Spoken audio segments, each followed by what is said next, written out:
Joe Murray. For Boston sports fans, it's 98.5, the Sports Hub. Beasley Media Group Station.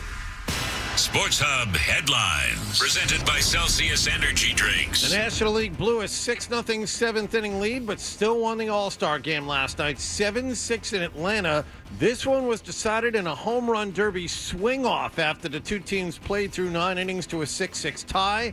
And then Kyle Schwarber hit 3 homers in the derby to give his team the lead, and afterwards voted the game's MVP. Yeah, it was awesome. The guys were really into it, and they were yelling, screaming, cheering me on every swing. And then when that last one goes over, they were all pumped. It was a lot of fun. Pete Alonso hit a 3-run homer during regulation for the winners. Stephen Kwan's infield single tied it for the AL in the 9th. Aroldis Chapman pitched a scoreless bottom of the 9th for the visitors to keep the game tied. The Red Sox will be back in action Friday afternoon in Chicago against the Cubs. In football news, the Patriots will hold their first training camp workout a week from today. Also, one day after signing Garrett Wilson to an extension, the Jets did the same for their top defensive player, Sauce Gardner. It's a 4-year, $120.4 million deal that makes him a top-paid cornerback in the league. At TD Garden last night, the Indiana Fever beat the Connecticut Sun 85-77. Caitlin Clark scored 14 points, but left in the final minute with a groin injury. And the New England Revolution visit the New York Red Bulls tonight. We'll have kickoff at 7:30 here on 98.5 The Sports Hub. Sports Hub headlines are brought to you by Catches Law. At Catches, they specialize in helping those who have been injured not only from a one-time incident, but from a lifetime of hard work and labor. Does this sound like you? Visit CatchesLaw.com. I'm John Wallach on Boston's Home for Sports, 98.5 The Sports Hub. Your next update at 6:30. Start your day. Ooh, that's a good one. Work through your day. What's that thing we do at the end of the show? And end your day. I'm not giving you an opinion. I don't know. Right here, 98.5 The Sports Hub. Ladies and gentlemen, I need all of you to stop what you're doing and listen. Toucher. They love the show. In fact, they said, Fred, you're the best. And Hardy. Who's Taylor the originator? On 98.5. Hello. Hey there. Aloha. Bonjour. How are we doing? What? I'm an animal. Can we use this for the radio? No, Nick, with your drinking at noon on Mondays. Well, I tell her the truth, I miss booty. That problem is too large for the starch. You know how I feel about clowns on morning shows? And I'm just saying, hello. Toucher and Hardy. Watch Daddy and Uncle Freddie. Knocking back 25 glasses of soda. Having some fun. On 98.5 The Sports Hub. Let's go. I heard the roar. Word. Hey, good morning, everybody. Good morning. Word. Word up. I don't know, man. How's that kitty cat doing? I keep this bat right here. Oh, yeah? To hit the cat? They ain't find it last night. Yeah, because you hit it with the bat probably and threw it away. No, it's still out here. Oh, my bad. I felt that roar. You did feel that roar. I heard the roar. You can watch this on... I don't know, man. 42,000, Nicholas says. Well, that's an improvement. I think the last time I checked, it was like 32,000. Am I right, Nicholas? Is that more? Yeah. You're waving your hand like you're waving me away. He's doing that. You know, like, why don't you get the hell out of here, Nicholas? Oh, boy. Yeah, it's a piece of garbage.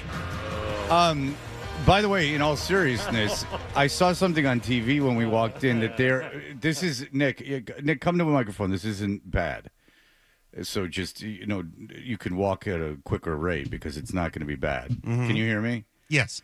There was on TV, there's a movie being made in Boston, and they are looking for a Italian, John saw it too, an Italian grandfather between the ages of 70 and 80 with a lot of tude.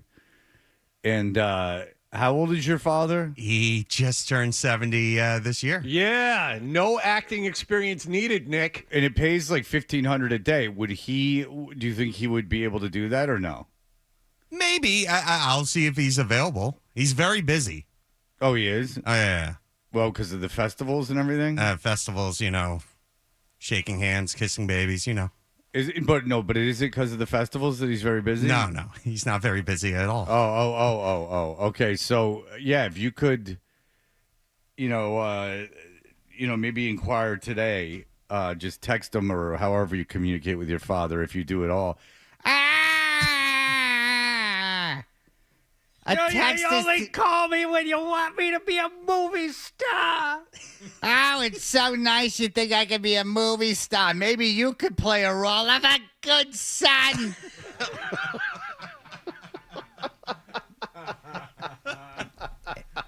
Maybe you could play a role of a son who cares about his father. We're estranged. Because that would be fun if you're. I don't know. Now I would have to investigate how you actually get involved, which I it's my last day before my I'll check it out. my I'll see sweet if trip with it's- my daughter. So, I'm gonna be looking out the window all day today because I'm going to Orlando. Coming up here at 3:15 today. Heading to Splash Mountain, going to Disney World. Oh yeah, we're gonna be there every day. I can't get enough. As someone who lived in Orlando for 4 years, Yeah. all I did was go to Disney. I went every day. I only went to Disney one time, and it was odd because I could count on less than one hand how many times in my life this happened to me. But me and my friend Tim Hunt, who's one of my best friends in college, he was a fraternity brother of mine. These two girls we barely knew. And I went to a small school like you did, John. And so it's kind of like a high school. And these two girls came to Tim and I, and they're like, we want to take you out tonight. We didn't really even know them. And they weren't ugly. And they're like, we want to take you out tonight. We want to take you to Paradise Island in Disney. And I was like, oh, cool. And then we ended up going out with them. That's the only time I went to Disney in those 4 years. When I was a freshman, a girl that I was very seriously dating, her mom came into town, and we were supposed to go to Disney the next day, but I got so drunk the night before, I just told her I didn't want to go. And the mom's face when I said, I'm not going to go was like, what's wrong? Like, what planet are you on? And now I look back, and I'm like, oh, that's probably wasn't the greatest thing in the world for me to do. To be like, oh, I'm not physically able to do this thing because of my hangover. She probably thought that, to me, that was perfectly reasonable. Like, your daughter and I got very drunk last night, and I don't want to go to Disney World, but that, looking back in retrospect, that was probably not the greatest. But if we could get Nick's father into that movie, then it would do us no good because the movie probably wouldn't come out for 2 years. But in 2 years, we would have quite a break. Quite a break. It's about a guy whose son is murdered. It's a fantasy. I don't think that's true. And his father doesn't even know he's dead because who would tell him because they're estranged. That's probably true. Nicholas. What if you died again like you did that one time? I wouldn't even know. Maybe we could just get a treatment of the movie and come up with some lines and have him do an audition read. Oh, that'd be Ooh, good. That's a very good idea. Maybe Nick could get some treatment and learn how to respect his father. Ask Fred about his pills. You need him more than he does. The cat's in the cradle, Nicholas. You had a silver spoon. I gave you the best of Marshfield. All right. Nick, Adam, you were gone. Adam's back today. Real quick, I don't know if they run a DNA test before they cast this Italian grandfather. That might be a problem getting Nick's dad in because, as we found out, there's not as much Italian in the family as we originally thought. Was it on the air where we that I kind of knew this was going to happen? Nicholas's dad. I don't know if it was on the air or not, but Nicholas's dad has just brushed that off as nonsense. Yeah. Pretty much, yeah. Yeah, that's something a lot of people do is that you tell them something and then they're just like, no. Yeah. Like they just choose not to believe it, and you're like, okay, what am I gonna do? I took a DNA test and it didn't have anything. DNA. I remember years ago there was someone sharing that on Twitter in real time. She was like, yeah, I'm at my family Christmas party and someone did a 23andMe, and my entire family's identity for 3 generations now has been built on the fact that we're Italian, and this DNA test said we're not. So now everybody's fighting and screaming at each other and like storming out of the house. Yeah. And ruining Christmas. Yeah, that's something I definitely can't relate to, is like taking a lot of pride in your heritage. I was talking to someone about this the other day, is that like my parents were from New York, and then we lived in Detroit, so they had no connection to Detroit. They didn't, and then they couldn't wait to get out of there. And then I moved here, and I have no connection to here. And I know my kids feel no connection to here. And so, because they're just like, they have no intention of like living here. So it's just weird. I don't know if my family will ever have roots. Modern day nomads. I think that and my dad's parents weren't from New York. So they were from Missouri. So there's like, there's no touch or connection. Sure. Or cook connection to any of these places. Well, your kids can be citizens of the world. There's nothing wrong with that. Well, I mean, they can't go to another country. No. No, they bleed red, white, and blue. Oh, I see. Adam. Sure. I mean, I can't let them live abroad. No. Now, my son might live on top of abroad, if you know what I'm saying. Hey-o. Or several of them.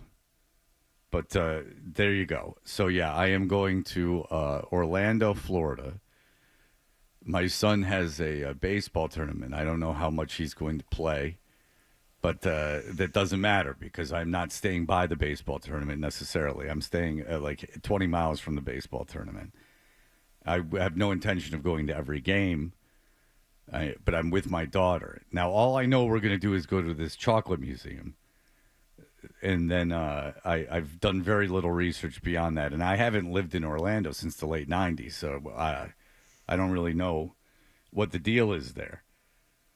And I'm hoping when I get there, I feel comfortable. Do you think that if you lived somewhere 4 years ago, if you lived somewhere, what would that be, like, 20 some odd years ago, and then you go back, that you feel like you remember that you lived there, like you feel like kind of comfortable? You do. Okay. I was just at my old school a couple summers ago.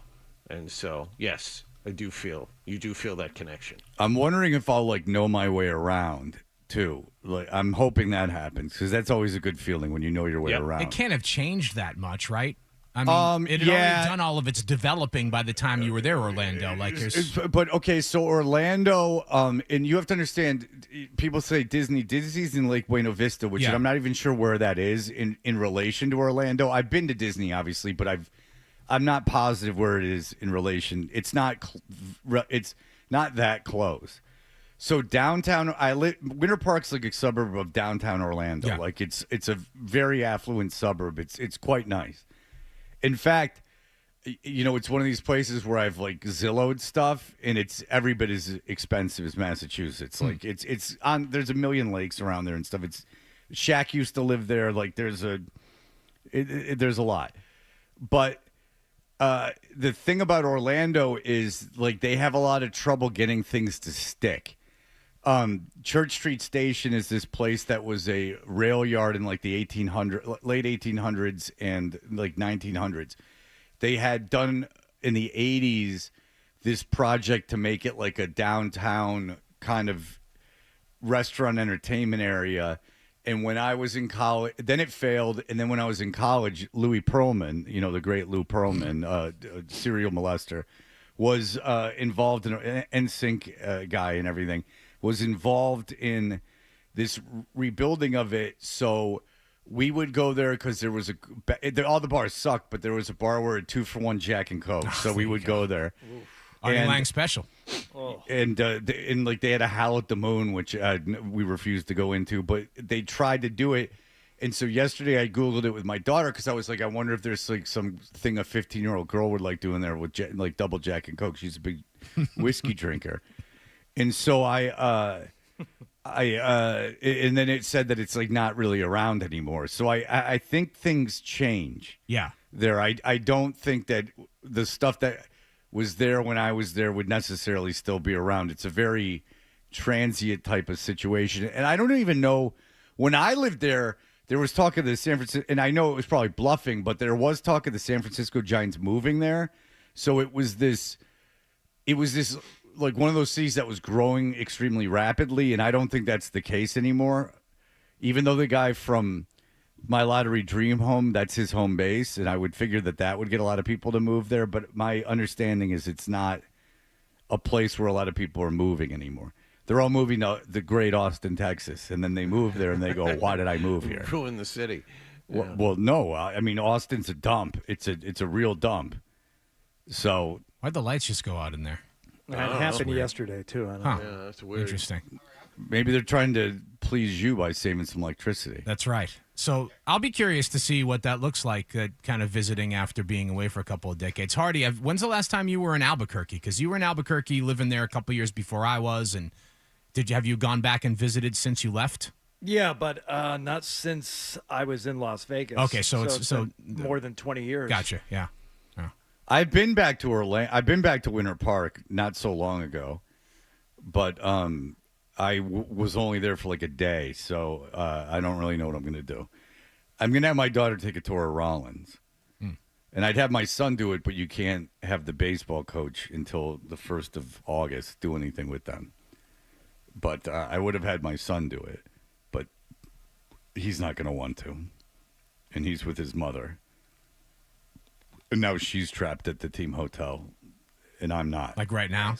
No, they're leaving this morning. Oh, sure. Or they're leaving late this morning. So, they'll be trapped at the team hotel. How was your vacation, Adam? It was nice. I went up to Maine. Yeah, you did. The lakes in Maine. Later on this month, it's the ocean in Maine. Double Maine for July for me. Good times. Lots of swimming. A little bit of ice cream. Came home Monday evening. Yesterday, went to Walden for the day. Was lovely. So you took your day and you went to Walden for the day? Yeah, well, I mean, just during the day. Like, really the same time that I would usually go. Now, what do you do when you're in Walden Pond? Do you wade? I swim. You swim laps? I'm not quite laps, but, like, I'll swim a little bit and wade a little bit and float a little bit. Do you do a crawl? Do you do a breaststroke? Breaststroke and backstroke, yeah. Those are the only strokes I can do. Yeah, there you go. You can't do freestyle? What's freestyle? Is that like over then you got to do the breathing stuff? Well, you're not doing the breaststroke. Well, then you're not doing the breaststroke. No, I'm just, Yeah, that's not the breaststroke, Adam. That's which one are you doggy doing? paddling. I'm doing this one. Yeah, that's a breaststroke. No, but the breaststroke's not just that. It's the way the you breathing operate things, your too. legs, and you have to put your. Did you any of you competitive swim? No. Well, okay, but he can't demonstrate a full breaststroke when he's standing behind a microphone. Let's do this, Adam. Are you doing the breaststroke? I'm doing this. What are I'm your keeping legs my head doing? above water. My legs. Okay, are kicking. your head's above water, Yeah. so you're not doing the breaststroke. Yeah. So okay, so there you go. So there you're you not go. doing Yeah. it. So I'm swimming. Are you satisfied now? I think he's doing a modified breaststroke. What I think he's doing is an old lady. I need to get from here to there in the water without being able to really swim. Yeah, and then I flip modified over the other breaststroke. side, and I That's kick. where they got the name from the old ladies who swim that way. The breast. So when you walk and your penis hits your pants, that's a modified masturbation session. But, I mean, but if we're going by the same guidelines, I suppose it is. Ask John. He should know the answer to that, right? What? What? What the wrinkle, the pleat, the situation. Because he's always. I see. Yes. Yeah. A significant drag. It limits your time. How much time do you spend at Walden Pond? Because I know you say it's only a few minutes from here, but once you get there and you get done with your wading and whatever type of swimming that you're doing, like clock in and clock out. How much time? I'm is in and spent out of there in an hour. My plans were scuttled because of this whole new bathhouse situation they're building there. My plan was to have what? It's where you get changed and use the bathhouse. So that limits your time. Yeah. Okay. So what do you call in the old meatpacking district? What would you call the bathhouse? Well, the bathhouse, obviously. Yeah. So you don't understand that a bathhouse in Russia has a term. A bathhouse right. in the meatpacking district. And then there's the one at Walden. So because they're doing all this construction and the beach is closed, it's not really pleasant to like take a break after a swim and sit and read a book and have a little snack like I would usually do. So now it's just go. What do you down bring and take for a swim. snack? Oh, it depends on what I'm in the mood All for. right. If you're going to be coy, then we'll Peanut have to take butter a and phone jelly, call. right? I do like a peanut butter and jelly See, sandwich, told John. you. Yeah. Peanut butter and jelly. Yeah, do but enjoy that. that's a lot of that. I mean, you're investing a little bit of money into that thing. Mark, go ahead. Hey, good morning, Fred and fellas. How are you? I'm actually I'm in Orlando. I've been here for 7 going on 8 years. When I came down, it was to get actually a degree in sports broadcasting, and I did a lot of baseball and basketball games for Rollins College. You're like Mad Dog. Yeah, I was like the Rollins Mad Dog on some sort of internet radio. Well, Mad Dog went to Rollins, so okay, go ahead. Yes. Well, anyways, I imagine Rollins is still the same, very affluent area. You know, Carrot Top and Doc Rivers live next to each other in the vicinity in Winter Park now. Oh, I used to work at Doc Rivers' restaurant. Go ahead. Did you? I know that the Kelsey's mom lives in my old neighborhood called Baldwin Park, which when you were here was a naval base and is now like this crazy expensive Pleasantville area. Oh, yeah, they have a lot of prefabbed manufactured areas around there. Now, in terms of downtown Orlando, how has that changed? Well, I just moved last month to downtown Orlando, like downtown, in one of the buildings down here. And they have this whole like art scene and everything, and it's pretty nice. But the Church Street area you're talking about is really weird. It's like a zombie land now. Yeah, the whole street is closed, and it's even more strange because it's across from where the Magic play. So there's like these weird little patches of areas that are just, you'd think you were in like Skid Row in LA, and then all of a sudden you're in like the most expensive place in America. Isn't it because is that because they thought, at least in the late 90s, this was the idea that Orlando was going to grow like dramatically, and maybe that didn't happen? Yeah, there was a lot. I mean, this is not too exciting, but like it got crushed with the whole real estate thing in 2008, and so many. And you're right. I mean, Disney is about 25 miles south on the thruway on I-4, so people associate Orlando and Disney, but it's way far away. Yeah. And there's all these different neighborhoods. I will say the food scene is really, really incredible. I like way Orlando. up there. If you said you got to move to Florida, I would move to Orlando for sure. I mean, I think it's the like only real city that's not been ruined. Like Orlando's not I like Orlando, so I mark. It's not Daytona and it's not Naples. You know what I mean? Yeah, it's like you're right. It's right in the middle and kind of normal. And for your daughter's age, there's like so much stuff to do now. Can you email me? I don't, because I can't really. This is just more of a conversation between you and I. This is not great radio. Yeah, no, it's fine. But I'm actually curious into what you said. My daughter's 15, so if you could email me, touch her at 985thesportshub.com, I'd appreciate it. I actually use listeners' advice a lot when I travel, so I would appreciate that, Mark. Thank you. Yeah, thanks, Fred. No problem. All right, have a good day, guys. All right, take it easy. Yeah, I mean, because I am interested.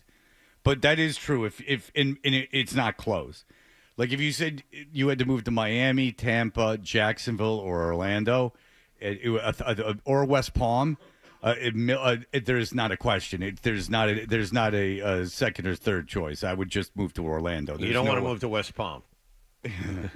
Palm Beach, yes. West Palm, no. I wouldn't want to live in Palm Beach. If I had money to move to Palm Beach, I wouldn't spend money to live in Palm Beach. Palm Beach is it's like great affluent suburbs on steroids. Yeah, but it's also like not the kind of rich people I'd want to live around. Like sure. if I had that kind of money, I'd rather live in a place where it wasn't.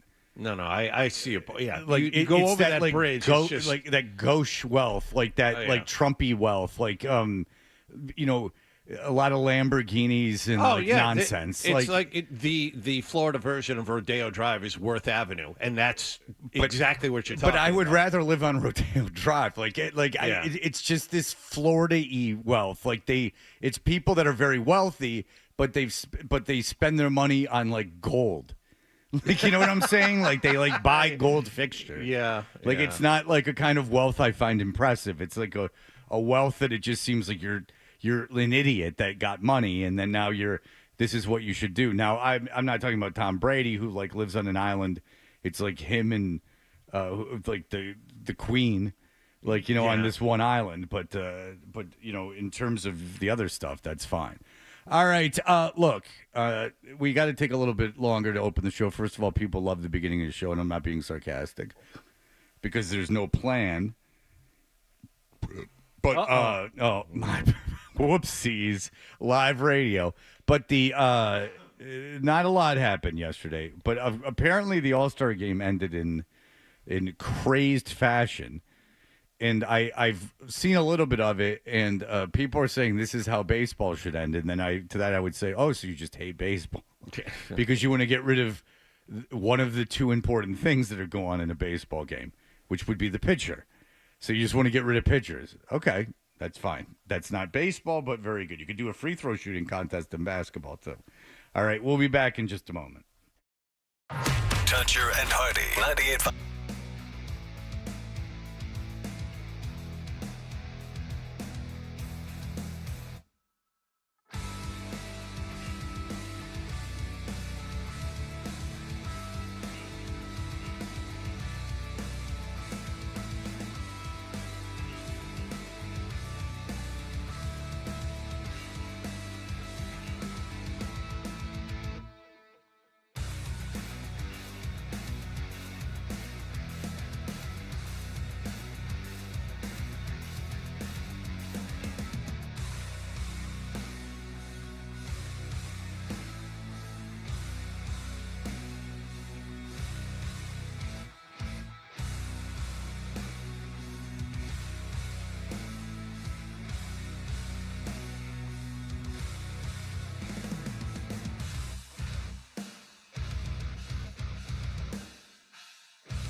Hey, we're Toucher and Hardy.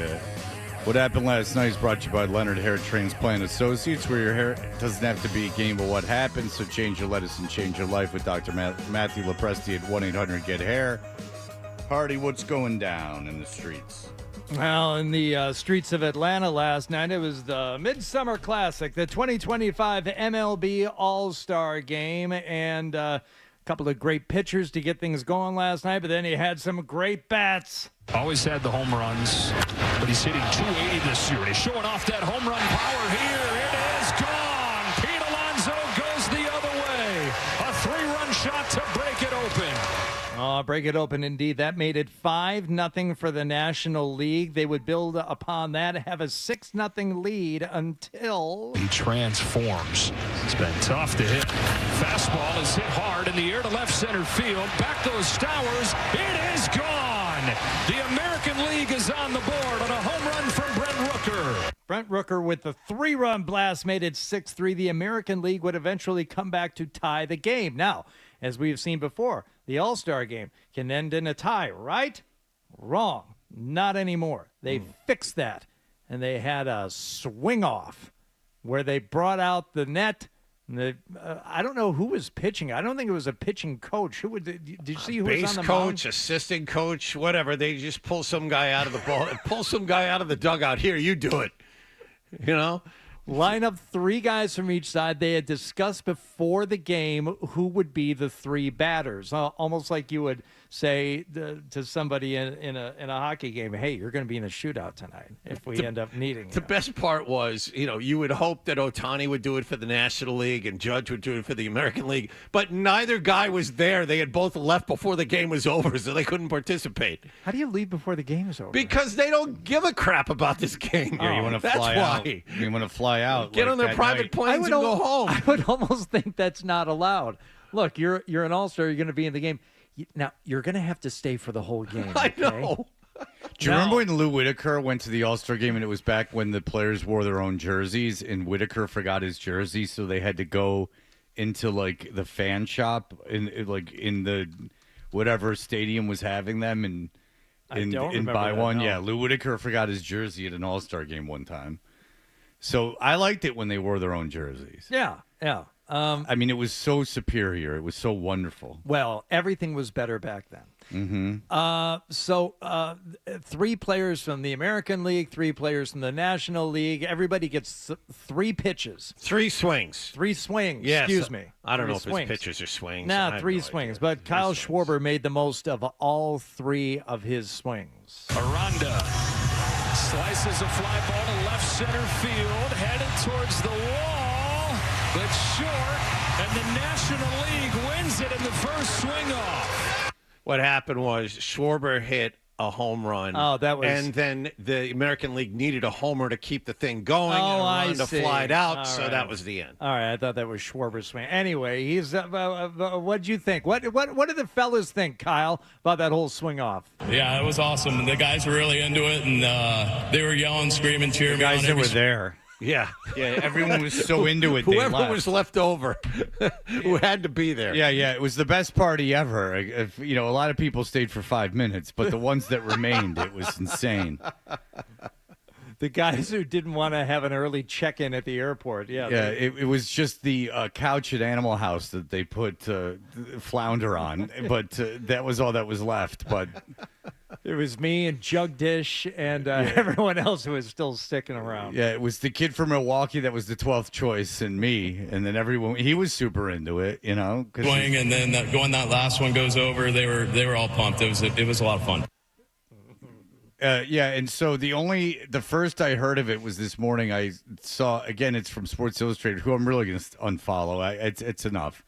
Because they repurposed tweets that people put out. And it was this series of tweets about how insanely incredible that was. And they just had the home run derby last night. And this is something that people really want in baseball. They want to remove pitchers from the game when the game's on the line. That would be unprecedented. That there's never been anything in a major sport nearly as against the game because at least in a shootout you have a goalie and a player. Yeah.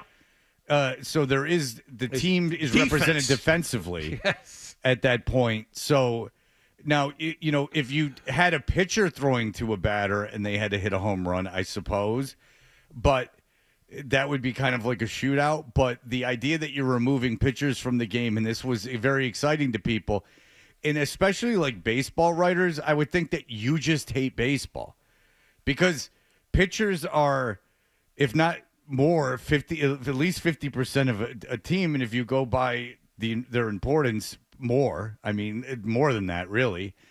It's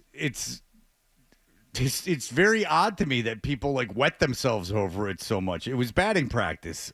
Great. They did batting practice at the end. As I said, this game is trending towards the NBA All-Star game. This is what baseball wants. Baseball wants games to be over as quickly as possible. Ghost runners on second base for the regular season games. And in the All-Star game, you got guys who don't give a crap and don't want to play, and you have this. And Major League Baseball wants to turn this into a circus. I mean, look, you and I grew up with players that really cared about the game and went, regardless of what their situation was, and wanted to play in it.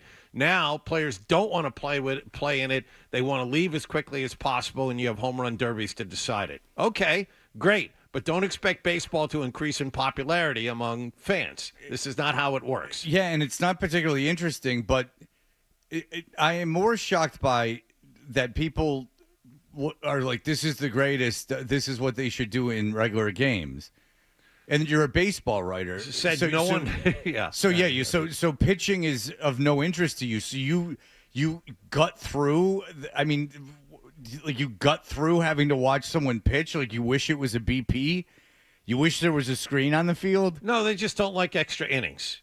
That's I think. And you're a baseball writer, and you don't want extra innings. I think baseball writers at this point of the season, I can't speak for all of them, but they pray for quick games. I'm not positive with games to be over. With the Ghost Runner, if this is any faster. I mean, a Ghost Runner, those games, I don't know how many games go past the 10th inning. Yeah, I mean, I was going to say 11 or like 11 most. innings. I mean, how often is there like a 14-inning game anymore? The Ghost Runner, there's still a pitcher and a batter. You still have to run the bases. Every aspect of the game is gone except for the hitter. There's no defense. There's no base running. Every aspect of the game outside of power, and there's not even hitting for average or trying to put the ball in play. Like all these things people, romanticize and say how the game, the people don't understand the game, like the sacrificing, hitting the other way to move a runner, all these things. They've just completely, they don't care. A great played shortstop, a very fast outfielder. None of these things matter anymore. A guy in right field that can gut a guy at the plate. None of this matters anymore. That's just of no interest to anyone. No.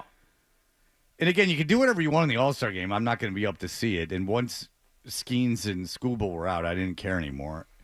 In fact, I couldn't tell you.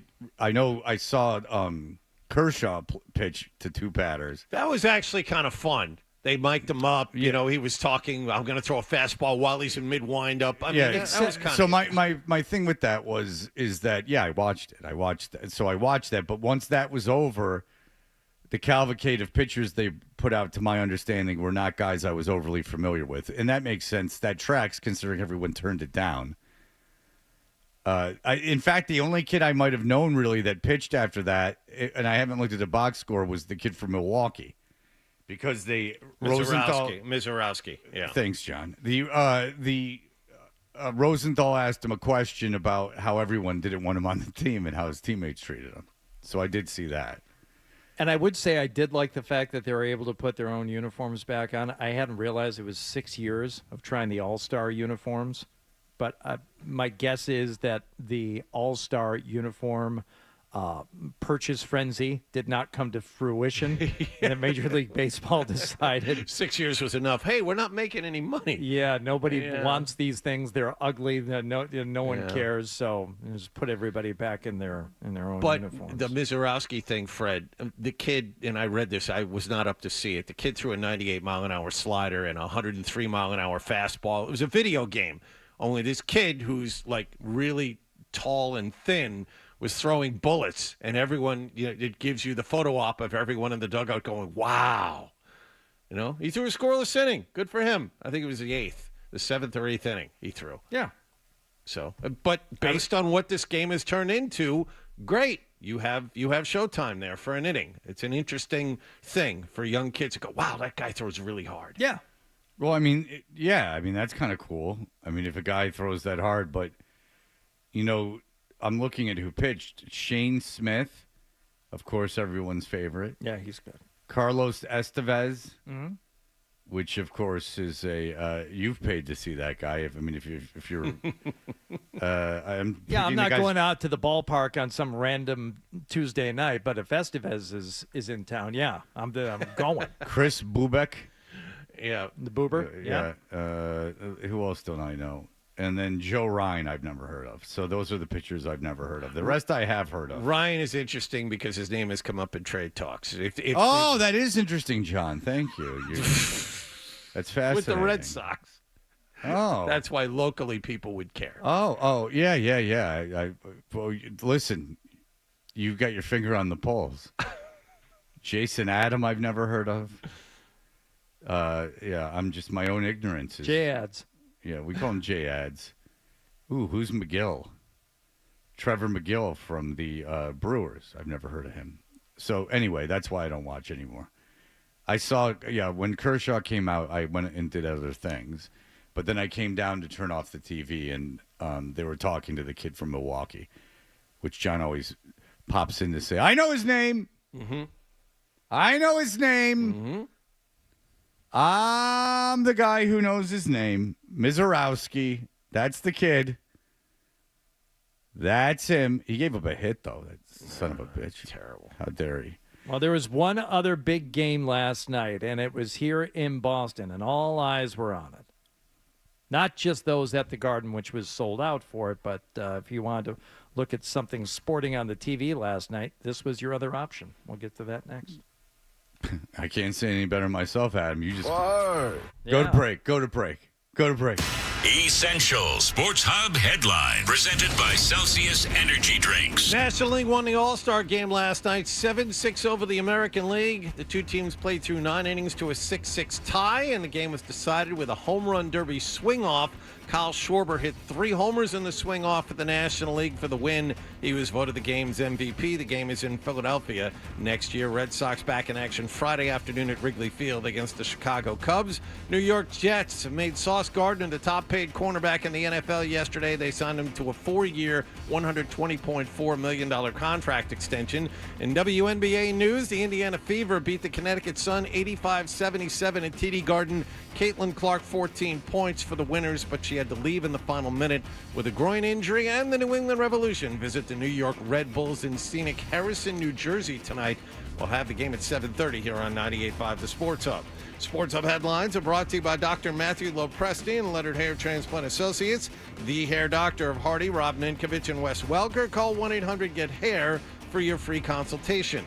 I'm John Wallach of Boston's Home for Sports, 98.5 The Sports Hub. Your next update at 7 o'clock. Stay tuned for more Toucher and Hardy on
Here's more Toucher and Hardy on the Sports Hub.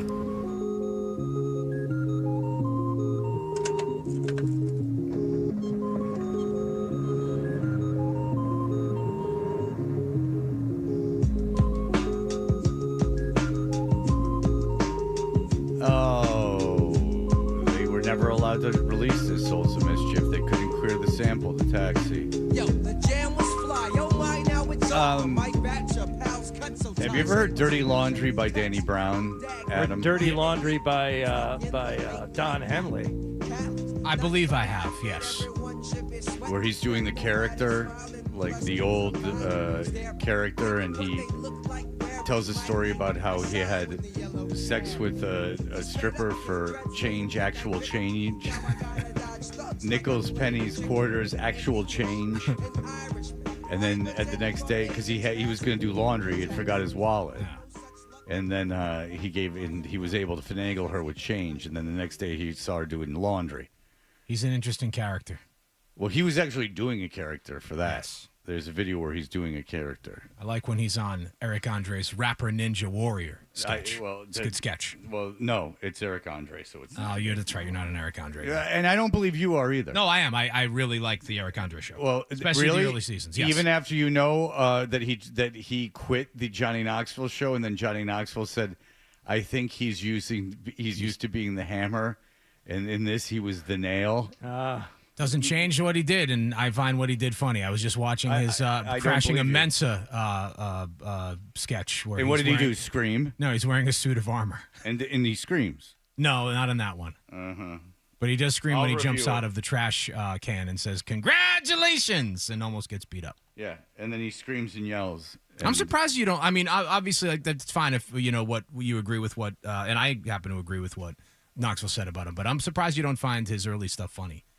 It's just him screaming and like carrying on, like it's.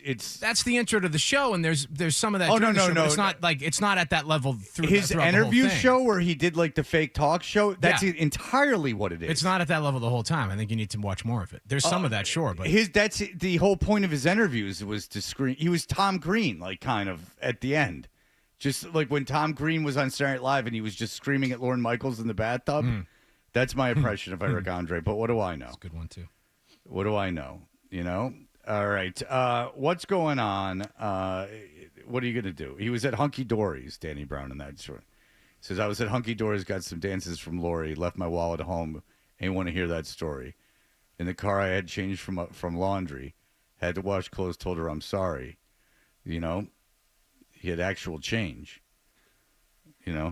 All right, what's going on there, Hardy? Last night, the Connecticut Sun left their home at Mohegan Sun and played at TD Garden and played host to the Indiana Fever, which features, of course, Caitlin Clark. Now, they sold out the Garden last night. Felger and Maz were broadcasting live from Dick's House of Sport. Leading up to the game, it was a big event, and for everyone expecting to come out and see Caitlin Clark rain threes down upon the Connecticut Sun. Small problem with that. On the road, sneaky bad at hitting three-pointers this season. I believe going into last night's game, she was 1 for 26 on the road from three-point territory. And last night, it was essentially more of the same. And then to add insult to injury, or injury to insult. Patented bounce pass, and Caitlin looks like she's in pain after that pass. Had been dealing most recently with the groin injury. Right here, she explodes, makes the backdoor pass, and immediately grabs the inside of that right leg. But not before she hit one three-pointer. She was 1 of 7 from three-point territory last night, 4 of 14 from the field in 28 minutes. She did put up 14 points, and the Indiana Fever did get the win, 85-77. But Caitlin Clark leaving her fans probably a little less than enthused. But if you're from around here, you got to have been hoping for the Connecticut Sun to pull that out. Don't. Because, they're our team from Mohegan Sun. I heard Brendan Glasheen on the call. And sorry, Johnny Wallgame, that kid's good. Mm-hmm. I know this. John will not pay him any any compliments or accolades, but Glasheen does a hell of a job on that play-by-play. But John's got to do the Celtics, and Glasheen gets to do the Connecticut Sun. So Correct. automatically, you're already in love with the product. Right. John's. Glasheen has the unfair advantage of calling a game for a team in a sport that people inherently care more about. Yes. I mean, the Connecticut Sun, oftentimes, I've heard Mohegan Sun is rocking, and, they're doing that. I mean, Tina Charles, 21 points last night. J.C. Sheldon, now you would look at the box score, say she was a minus 12 plus minus with 1 point, and that she was over from the field. But does that take into account her 3 assists? But her defense is really where it's at. She had 2 steals. She's almost like a Rodman type, like a Battier type, like, someone who's there to lock it down. I would imagine her assignment was Caitlin Clark. Let's just say it was. And she held Caitlin to a plus 21, 14 points. But it's just the stupid people that go to see Caitlin Clark. They don't appreciate the Bria Hartleys of the world, or the Nina Hartleys of the world, for that matter. They should do that more. And Nina Hartley was never attractive. I think it was just her willingness that got her places. And she was in the industry for like 50 years. Still is, to the best of my knowledge. Oh, she's got to be pretty old. Hasn't stopped her before. But like old. Like where it's getting very specific and very, very, very kind of kinky. If she's still in it. Born in 59. You add 10 to that, and then that's very appropriate. Hello. How do you do? 65 years old. Yeah. Still viable. Yeah, but I never thought she was attractive, Nina Hartley. Like, I never, and even the era she was in had hot women. It's not like the 70s where it was true. In New York. When the porn industry was based in New York, you were getting, because it was not, you weren't getting paid very well, and it was very dangerous in terms of being arrested. I mean, the people in Deep Throat were really arrested and held in jail for quite some time.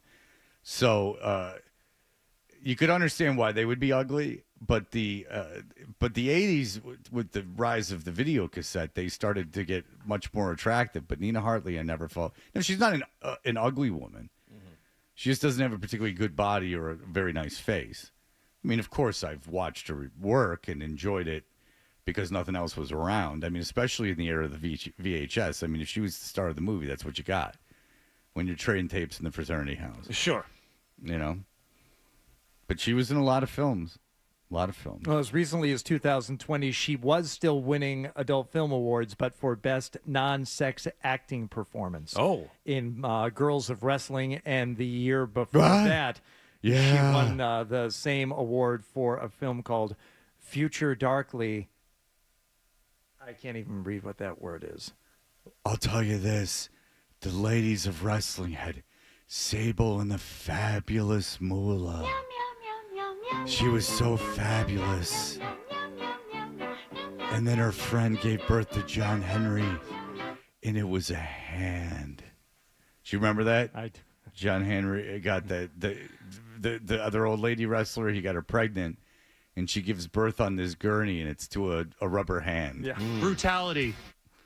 Absolutely. All right, look, we'll be back. Adam has a game for us. Yep. Adam has been gone a long time. He's had a lot of time to ruminate as he soaked himself in Walden Pond. And he will be on, and we'll figure out what this game is and how well we can do at it. We'll be right back.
Drinks. The National League beat the American League for only the second time in the last 12 Major League Baseball All-Star games last night. 7-6 in Atlanta. The game was tied at 6 after 9 innings, so under new rules, the two teams held a home run derby swing-off, and the NL won that competition 4-3 thanks to 3 homers from Kyle Schwarber, who was then voted the game's MVP.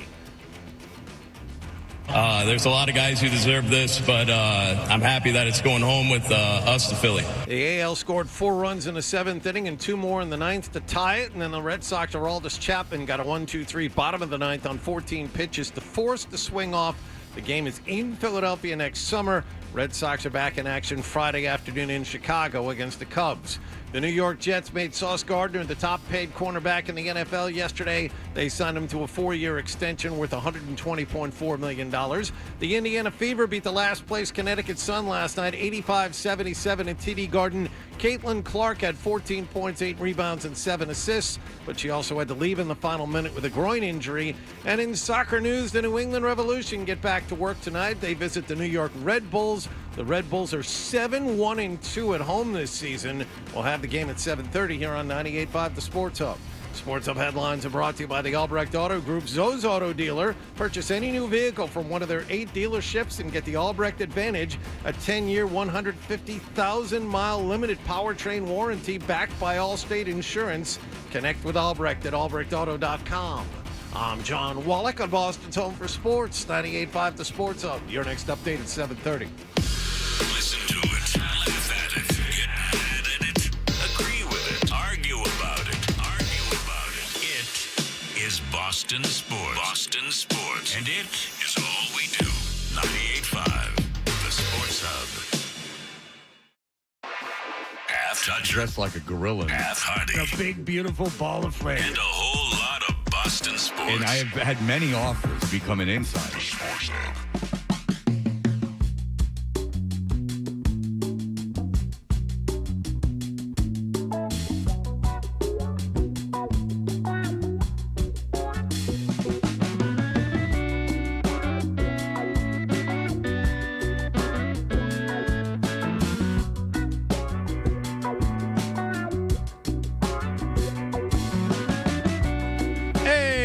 Toucher and Hardy. You can watch us on YouTube. Subscribe to 98.5 The Sports Hub on YouTube.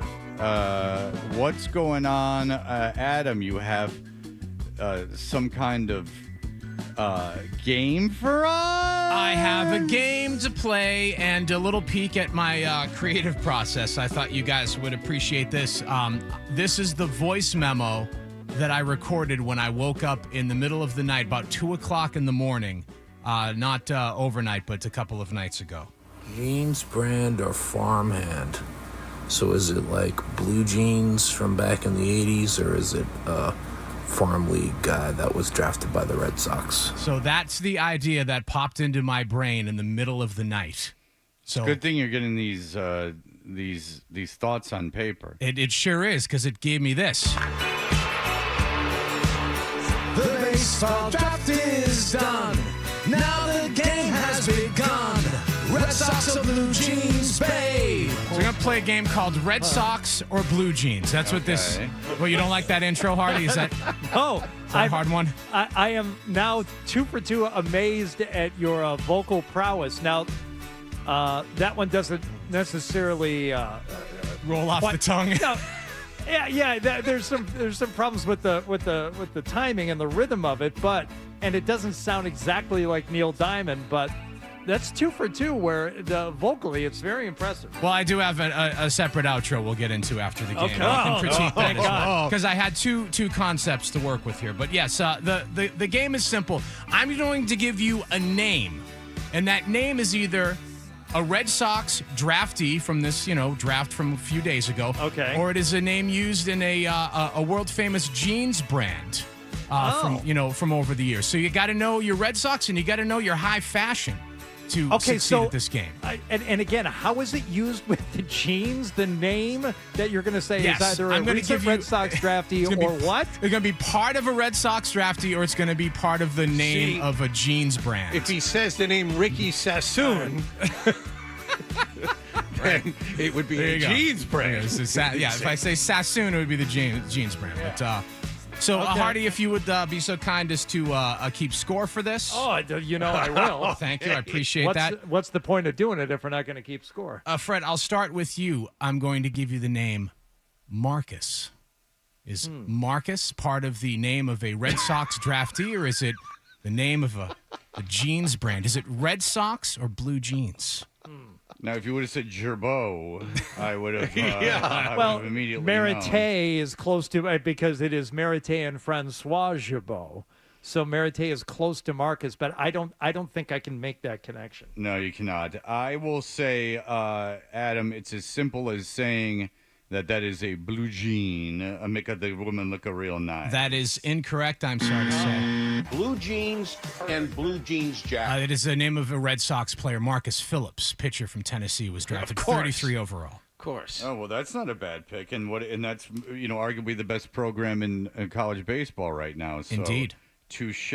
All right. Okay, Hardy, Brutus. Is Brutus the name of a jeans brand or a Red Sox draftee? Brutus does not sound like any kind of a name that a person has, but it does sound like an 80s jean brand. So using game theory more than anything else, because I have no knowledge of Red Sox draftees, I'm going to go with jeans. Jeans. I got a hard time buying jeans. Done. So give yourself a point for jeans. All right, good. Okay, John Wallach, we'll test your test your knowledge here. DeVirgo. DeVirgo. DeVirgo. That's tough. That could be either one. That's hard. DeVirgo does sound like a jean company. It could certainly be a jean company. No, I was gonna say the other. It sounds like it could be Puerto Rico. It could be. You see, I was leaning in your direction. Dominican. I'm gonna say it's a Red Sox draft. And you would be incorrect. Oh, man. That is Well, you haven't been following this. Yeah, that's Chambray and denim looks nice together. Yes, that is a jeans brand. DeVirgo jeans, a Hungarian brand from the 90s. Now, did you wear? What kind of jeans did you wear? Were you a Toughskins guy? Thank you, I appreciate that. No, I've always Levi's. I still wear them. Because I'm the one guy in the show that wears jeans. I think you guys are all do you off guys jeans. wear? Do you guys wear that? Okay, so I wore Toughskins as a kid. So did I. But I probably did too. And Wranglers. Why was that?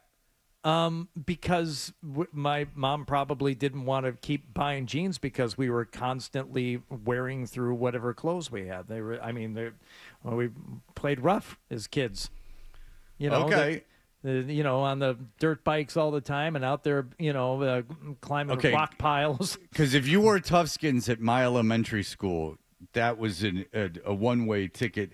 Those were I'm glad you brought this up, Adam, because I can get into this. I'm sorry, Yes. I was just booking my daughter a campus tour. I couldn't be bothered paying attention. I've heard you go on your Toughskins diatribe before, and I'll say there's two things going on, and then you can go ahead and speak ill of the poor, as is your wont.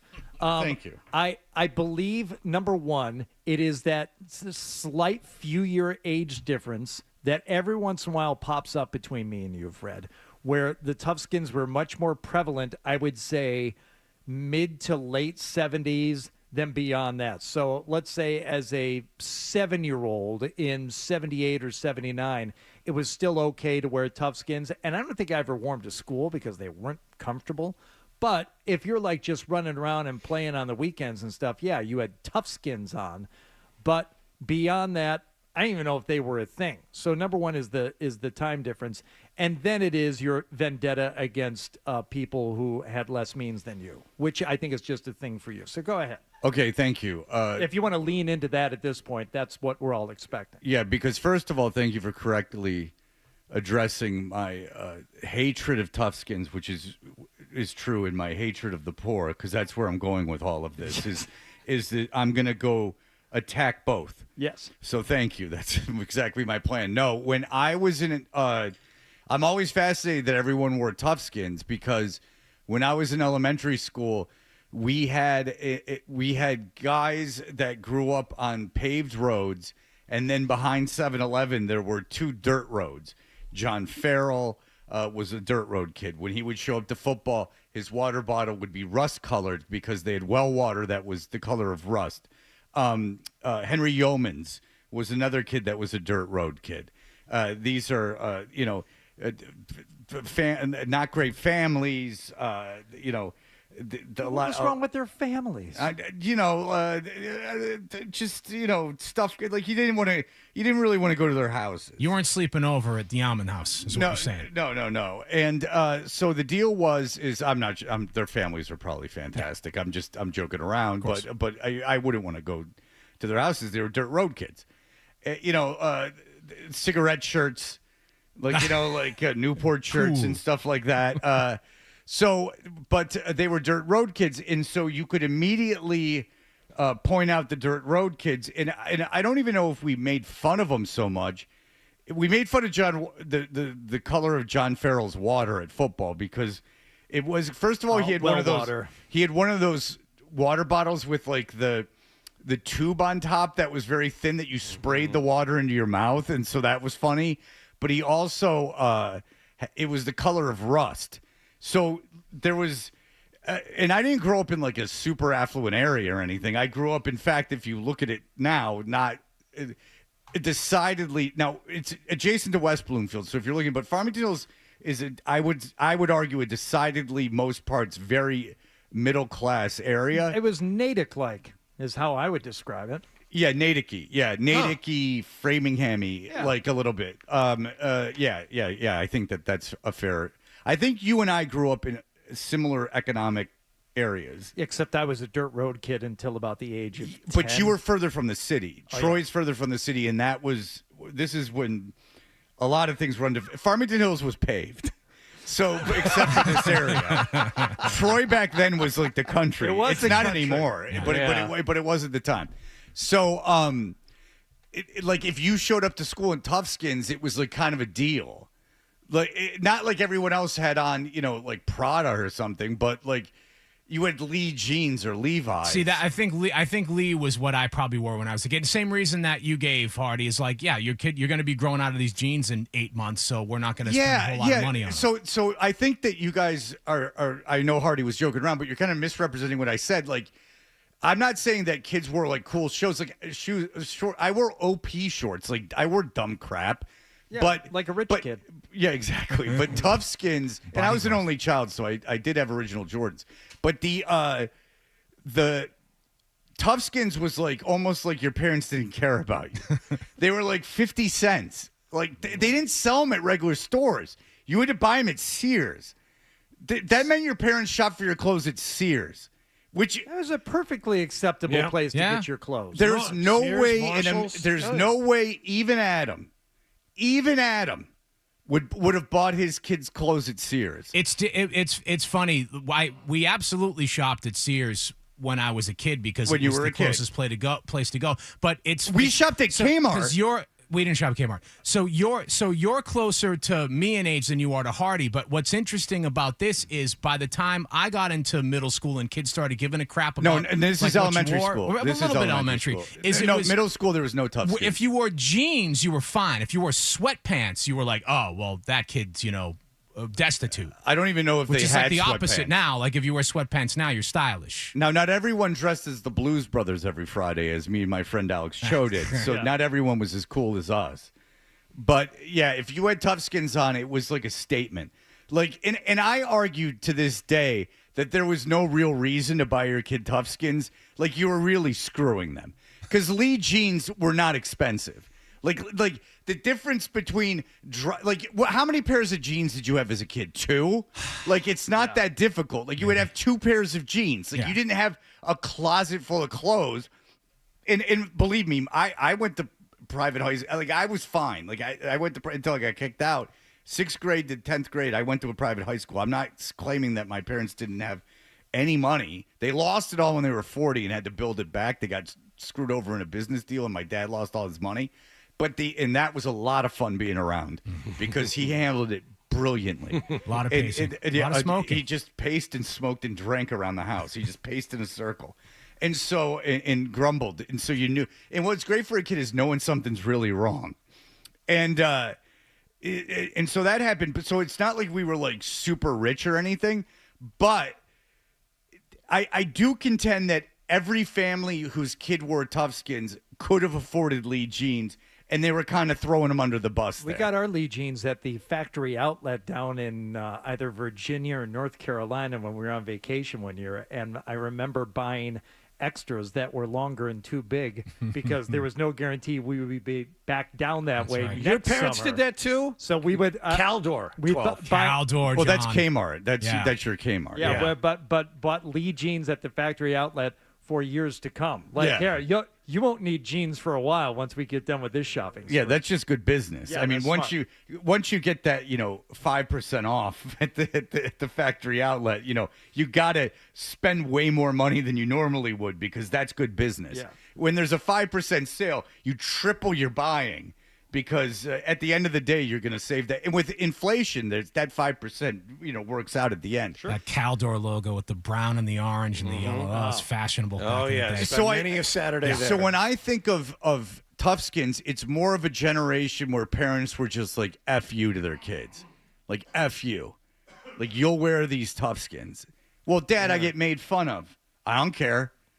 Yeah, you won't wear the hole out in the knee. Yeah, like it's an extra 2 cases of beer for me. Like this, I'm saving basically the price of 2 cases of beer. So say Toughskins, just for the sake of argument, were $8 a pair of jeans, and Lee's were $18 a pair of jeans. Like that $10 was the difference. Yeah. And so you're buying 2 pairs of jeans. So you're saving $20. Unless you're on food stamps, I find it very difficult that you couldn't have sucked it up and not gone in McDonald's for 2 days and packed the lunch to work. I didn't mind them. I might try and find some now. It'd be good for working in the yard. They still make them, and I'm sure they're really comfortable for working in the yard. I'm sure you want to put those on in that synthetic fabric that they were made out of. They were almost made out of like flame tires. retardant is what they were, or maybe the opposite. Yeah. Maybe they were actually like those quite baby flammable. clothes back in the day that would like burst into flames. Yeah, maybe they're quite flammable. I wish the Red Sox had drafted a guy named Toughskins. It would have made the game a little more interesting. Well, it would have made it a lot. Well, listen, if you want to get me on the Toughskins train, I do. If you were in a family that really only could afford Toughskins, you really should have been, I guess, just getting donated clothes, because you really maybe you were supplementing the wardrobe with a trip to I'm pretty Goodwill. sure. I'm pretty sure some of my Toughskins were hand-me-downs from my next-door neighbor Jeff Watson, who was much taller than me. Well, hand-me-down Toughskins are just like, now you can't eat. Now, Did you cuff those, Hardy? Did you put a little cuff on the bottom, tight roll them? There was no tight rolling going on in the late 70s. Dimwit. It was a 90s thing. No, it was an 80s. Z Cavarici. Yeah, it was an 80s thing. It was 80s and definitely early 80s. 90s. Yeah, you would tie those off. Yeah. Much like your arm when you later became a heroin addict because you couldn't stand the pain of having Toughskins. And that all came home to roost. Yeah. Well, he got through one round of the game, That's but okay. I won. True. Absolutely. Well done. I think the game was more of a jumping off point. I For think. Toughskins. I think. Yeah. I don't know if Adam was really looking for the victory in the game. I got way more. We can come back to this again later in the summer if you want. We'll have plenty to talk about. Well, listen, I will say this: the Patriots start camp next week, and so you can breathe easy, Adam, because you'll be able to book about 3 more guests a week. Oof. So okay, yeah. Okay. Once August rolls around, you're unfamiliar with this. Once August rolls around, we're good. It's July that is the real tough month in terms of sports. Now, I happen to enjoy July because it's a lot looser, but when we want guests, it's 3 days a week. You'll have a guest now because they're all at camp. And they're on the hill where it's very important to be. That's right. I mean, you can even have Danny Roach on. He's at camp every day. So you got that going for you. All right. We will be back in just a moment. The Tuffakina comment. Let's just hear what this is. Perhaps a Japanese brand of Toughskins. It says here, no name, but just Tuffakina comment. Go ahead. What do you have to say about Tuffakina? Toughskins, right? Yeah, of course. Yeah, go ahead. No, local, you get them at the Quincy Bargain Center in Quincy. It was a place called the Bargain Center. And I seem to remember they sold them at hardware stores, too. Now, did you wear Toughskins? Yeah. Okay. What did you... Toughskins with sneakers, the worst combo. Oh yeah. I didn't even know they made made zips. You're running in zips, fast as can be. Okay, so what did your parents do for a living? They were actually my dad was doing pretty well, actually. He was like a lawyer. Okay, so that's my point. Like, why did they make you wear Toughskins? I think they were just cheap or something. Yeah, it's almost cruel because people were cheaper then. They certainly were, but I just as a parent, there's no way I would have made my kid wear Toughskins unless I literally couldn't afford food. Because John, we've had this discussion before, and they've never been like no matter who was here, they're never like mean conversations or no one was being a dick. But it's just the price. Lead jeans were not expensive. Right. They just weren't. Now I know there's families that were putting water and cereal in the morning because they couldn't afford milk. I understand there's situations like that, but everyone I talked to that wore Toughskins, their family could have afforded lead jeans that's the same pretty thing. easily. I'm exactly the same as this guy. My father's a lawyer. I wore Toughskins when I was a kid. I have no idea why he made you do that. Like, you had to have been ridiculed to for get them. the bag beat out of me in second grade. Yeah, if my kid came home and they were like, Dad, you bought me the worst clothes ever, and I'm getting made fun of for $5, $10 more. Yeah. I could not get made fun of at school. There's no question I would. In $10 let's get over your age. $10, say in 1983 when I was 8, $10. I know there's been inflation and stuff, but $10 didn't get you much. A movie ticket was $7, so don't go to the movies. Buy your kid the lead jeans. Skip the movies one day. Would have been nice. I mean, if you were budgeting $10 out over the course of a year, and that $10 was so precious, you're on welfare. That's welfare money. That's having welfare. Or you had far too many kids and you can't afford the kids. I still get it. If you're going to have separate school clothes and play clothes for the play clothes, and not as a 10 or a 12-year-old, but as a 7 or 8-year-old, you're going to have Toughskins for those play clothes. Yeah. Well, if you needed riding gear because you were a motorcycle kid or something, then that's a totally different story. The jeans had rips in them. In fact, you were I'm a badass. I crashed my bike.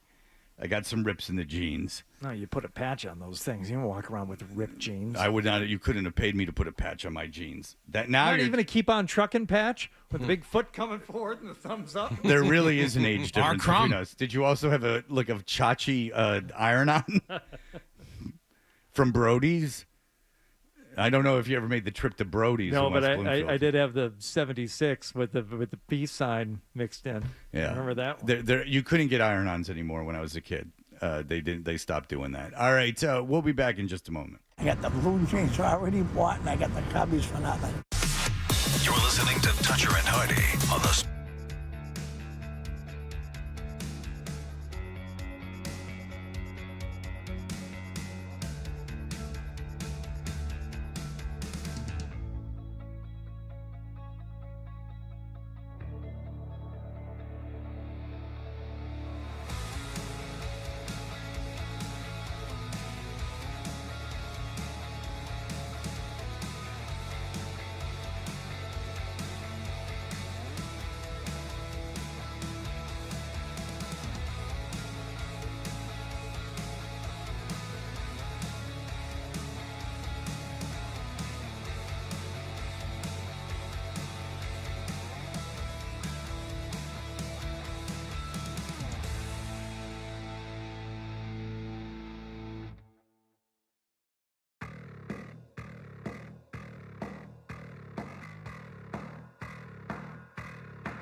you're going to have to spend $40. Cough it up, and let's get back to Toucher and Hardy on the Sports Hub. I mean, I think this being here and just having conversations with a lot of guys, you got a lot of guys who have been doing it for a long time, doing it great for a long time, and then you got a lot of young guys coming up who are going to be special in this game for a long time. Having those conversations and having fun with them and just seeing these guys go out here and compete.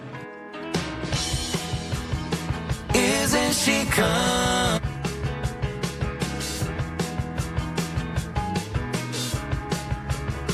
Why'd you turn off my boxer, bro? I thought it was coming from something on my board, and it was bearable. God. Wow. Wait, you don't That's like a real. it? So that's a real. Who is that? What's the name of the so artist? that is a group called Low Cash, and they were on Good Morning America. That's like low talent.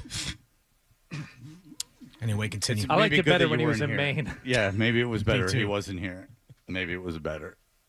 Yeah, we explored that song yesterday. I don't like that at all. No. The line about pulling off the boots, as you know, that's part of like the whole attraction. Yeah. That is whenever people talk about going to like Country Fest or going to these shows, and then one of the reasons why they say to go, I'm like, how can you stand it? Like, really? And they're like, oh, you should see the women there. They're so hot. I said, all right, number one, you're not going to do anything with any of them. That's number one. Number two, I said, I invite you to play that tape to the end. Let's say, by some miracle in some alternate universe, you hook up with one of these girls at the concert and you take her home, right? This girl who's out there and she's all dressed up for the concert. I said, and then when it comes time to do the deed, she peels those cowboy boots off after she's been wearing them for 7 hours at a summer concert at Gillette Stadium. What do you think that smell is going to be like? Do you think that is going to be attractive to you? Now, just play your fantasy out. Oh, my God, the girls in the cowboy boots, they're so hot. Peel those boots off at the end of the night. Still hot? Really? Is that a good thing? Is that all sexy for you? Let's also explore that you find the woman all of a sudden attractive because she has cowboy boots on. That you know, smelly. She was a real pig, but then she had these cowboy boots on, and she's all of a sudden got super hot. You should go though, just for the women. They're so hot. Well, who cares? So we can also explore that as a concept because I hear friends of mine all the time go, dude, we got to go. Like guys I like in that are normal, but they'll be like, dude, we should go downtown, and they're married and they're not looking to cheat on their wives, but I'm not married and you know could have sex with any willing partner. I mean, as difficult as that may be to find, and they'll go like, dude, downtown, dude, it's summer. Like the girls like are barely wearing anything. Like, let's go girl watching. Yeah, there's porn. Like what are we doing here? Like we're gonna go like gawk at girls and not white knighting like that's wrong or like why are you looking at girls? They're beautiful like mentally. I'm not saying that. Don't get confused. I'm just like, why do I want to sit there and like look at women walk by? And I have another friend who will deliberately go to the Framingham Lifetime pool because the Brazilian girls are there and he likes looking at the Brazilian girls and he'll go by himself and he'll sit in a chair just to look at the girls. Now that's creepy. See, I don't even think it's creepy. It's just that I don't understand it. Because he's not talking them up or anything. Now, if you were going to the pool because like you're gonna go, you have the balls to like just go up to like 100 chicks and like talk to them. I get that, but just you're gonna go there to like look at them. I really don't understand that. I really don't. If there was a place where like you could go and you were going to talk to girls, I get it. But just like you're gonna go sit at an outdoor restaurant so you can watch girls walk by. Like, what are you going to bite your fist? Like, letting Squiggy pull down your shades and go, la, la. I don't understand that. Now, if you happen to be somewhere in an attractive woman's, like, walking around, like a really attractive woman, and you're like, wow. I mean, that's just being a human being. But, like, parking yourself somewhere so you can just watch, like, mid-chicks walk around. Because there's no guarantee, by the way, you're downtown. Like, all of a sudden, downtown Boston's got, like, 1 million hot chicks in it. Like come on. Let's relax. First of all, keep yourself to a higher standard than that. Like let's not pretend. Like, what the BC girls got loose, please. Like what are we talking about here? Like what Brandeis is on the loose?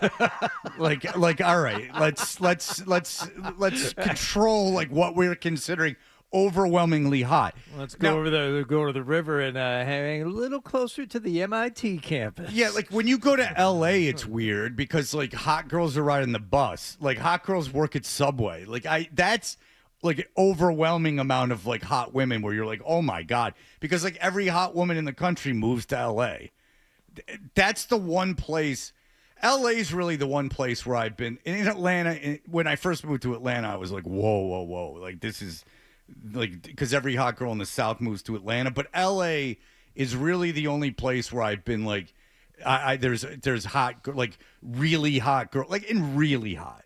And especially like in the early 2000s when women were getting like breast implants and stuff like that, you like every girl, like no matter what their job was, had like breast implants. You'd be like, wow, this is great. This is like unbelievable. Like everyone's like super hot and cosmetically altered. This is the greatest thing ever. But you're going downtown Boston in the summer. Yeah, they got short skirts on. So what? Big deal. You know? Oh, wow, Fidelity got out for lunch? This is amazing. You know? Public Gardens, baby. Yeah. Just kind of hang out right there next to the best softball field. Yeah, all those modeling businesses in Boston, just they're all out for lunch. I think I stopped lying to myself about the whole idea of not even girl watching, but just people watching in general. Because the last time I remember saying it was about being in Vegas and why I, went back so often. And this is one of the longest stretches I've ever had without going there. But I used to say, like, oh, yeah, the people watching is pretty fun. And then I realized at some point, I'm really not watching any people. I'm not sitting down and just watching people walk by. Yes, you will see interesting people while you're there. But the notion of, like, just going anywhere even if it is a second or third tier reason for being there just to people watch and to watch the people walking by. No, this is people watching. It's a strange concept to begin with. And the girl watching seems at best frustrating. Yeah. It's because we've been over this. Not going to excite me, and if it does, so what? Because I've also told you guys that and there's a lot of videos, like there'll be girls like at the gym and they'll be like, this guy's looking at me at the gym. And it's like a guy like looked in their direction. Like if you're on the like a treadmill and there's people working out in front of you and they're in your line of sight, I mean, I really don't know what you're supposed to do. I get the mouth agape staring at them is bad, but I mean, I don't know what you're supposed to do. I mean, they're in your line of sight. If your eyes hit upon them and they're attractive, I mean, everything in your brain is going to be like wanting your eyes to go back on them. I mean, you're not, there's a difference between looking and leering. And, sometimes I think that, at least for the purposes of the internet, there'll be a girl filming herself working out. And then in the background, there's a guy like watching it. And then we're like, I can't even go to the gym. Well, you set up a light and a camera and you're dressed with makeup on, working out for a mass audience, but yet this guy in the background that happens to be looking at it, like, he doesn't have his hand down his pants. I mean, he's just looking at you. Film yourself working out. That's a big thing on the internet. And the only reason I know is because there's videos of a guy calling out the girl for calling out the guy. So it's a whole thing. Yes. But I do find that interesting. But yes, in the whole idea of people watching. Now, if you're at, like, say, a water park in Tennessee, and you're there to go on the water rides with your kids, and there happens to be people on their honeymoon there, now that is interesting, at least while you're in the line, because they're, making out in a water park line because they're so in love that they went on their honeymoon to Dollywood's water park, which has happened to me. And you go, oh, boy, how much is this going to cost the taxpayers of Tennessee when this ultimately goes south after their fifth kid? You want to talk about tough skins? Can I just start up a direct 529 for the children of these two right now? Exactly. And kind of cut out the middleman? Yeah, I'm wondering. They're going to have 529s on the right. That's exactly what you're talking about. But Okay, it's like maybe that's aiming a little high. Yeah, it's like how much of my salary is going directly to this family is what you think to yourself. But in terms of going for the express purpose of people watching, I'm with you. And I do find it. I do think it's fun. Well, Vegas, you can play the game. Is it a prostitute? That's kind of fun. Like if you're at a restaurant and you're like at a bar, and then you can see like guys with girls, and you go, I wonder what that situation is. Yeah, you can play that game, but that game is best played, I would say, between 2 a.m. and 4 a.m. You know where you can play that game around here is Seaport. So a game you can play in the Seaport if you're ever there is that if you see an old guy with a young hot chick, you can say, is this a seeking arrangements thing where they're quote unquote dating, but there's money going between people, or is it a straight up prostitute that met the guy at the bar? That's the game you can play, because there is a lot of prostitution in the Seaport. I just recently was told that last weekend. I'm finding out a lot because I don't frequent prostitutes. I've never been with a prostitute. In Atlanta, I went to a place one time, like a massage parlor, but I have never expressly like paid for sex. Now, when I was in Vegas, I had two friends that had never met each other that paid for sex at the same time, and I happened to walk in the room while it was going on, and I went, "Wow, you guys just met, and here you are sharing a prostitute." But and they'll always have that. Yeah, they're friends to this day. But it's like they're not. But they never talk to each other again. But it's almost like, you know how when people say that they're heroin addicts and that when they go into a place, it's like the Matrix, and they can kind of figure out who's holding heroin and who might have it. Into people like us without heroin problems, we'd never notice it. My eyes have been open to the world of escorting that happens in Boston. Sex workers. I was completely unaware of it. I really was. I swear to God, completely naive to it. And the amount of people that regularly go to escorts is quite fascinating. Quite fascinating. I love hearing the stories, but I just was completely naive to it. I had no idea what was going on. I mean, I knew there were prostitutes, but I didn't know high-end prostitutes in Boston. I didn't know that. Who knew? All right. Well, look, we can get to our big sports thing, I guess, coming up. There's nothing going on in sports, but, we can try to force something into the conversation in just a moment. Here are the headlines. Essential Sports Hub headline presented by Celsius Energy Drinks. National League blew a 6-0 seventh-inning lead, but they won in a home run swing-off. After a 6-6 tie through 9 innings, they were awarded a 7-6 win in the Major League Baseball Home Run Derby. Kyle Schwarber hit 3 home runs in the Home Run Derby after the game was over. It gave his team the lead and was voted the game's MVP. Aroldis Chapman pitched a scoreless bottom of the 9th for the American League. Red Sox back in action on Friday afternoon in Chicago against the Cubs. Patriots will hold their first training camp workout a week from today. Garrett Wilson signed a contract extension 2 days ago with the Jets. Yesterday it was Sauce Gardner's turn. It's a 4-year, $120.4 million extension. At TD Garden last night, the Indiana Fever beat the Connecticut Sun 85-77, and the New England Revolution visit the New York Red Bulls tonight. We'll have it at 7:30 here on 98.5 The Sports Hub. Sports Hub headlines are brought to you by Veterinary Urgent Care Center. With 8 locations in Massachusetts and Rhode Island, VUCC offers compassionate, convenient, high-quality care 7 days a week. Walk in or book an appointment at veturgentcare.com. Veterinary Urgent Care Center, urgent care for your pet's urgent needs. I'm John Wallach at Boston's Home for Sports, 98.5 The Sports Hub. Your next update at 8 o'clock.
Because it's a thing. All right. You know what I'm talking about. Sure. No idea what you're talking about. Here's more of The Thing on the Sports Hub.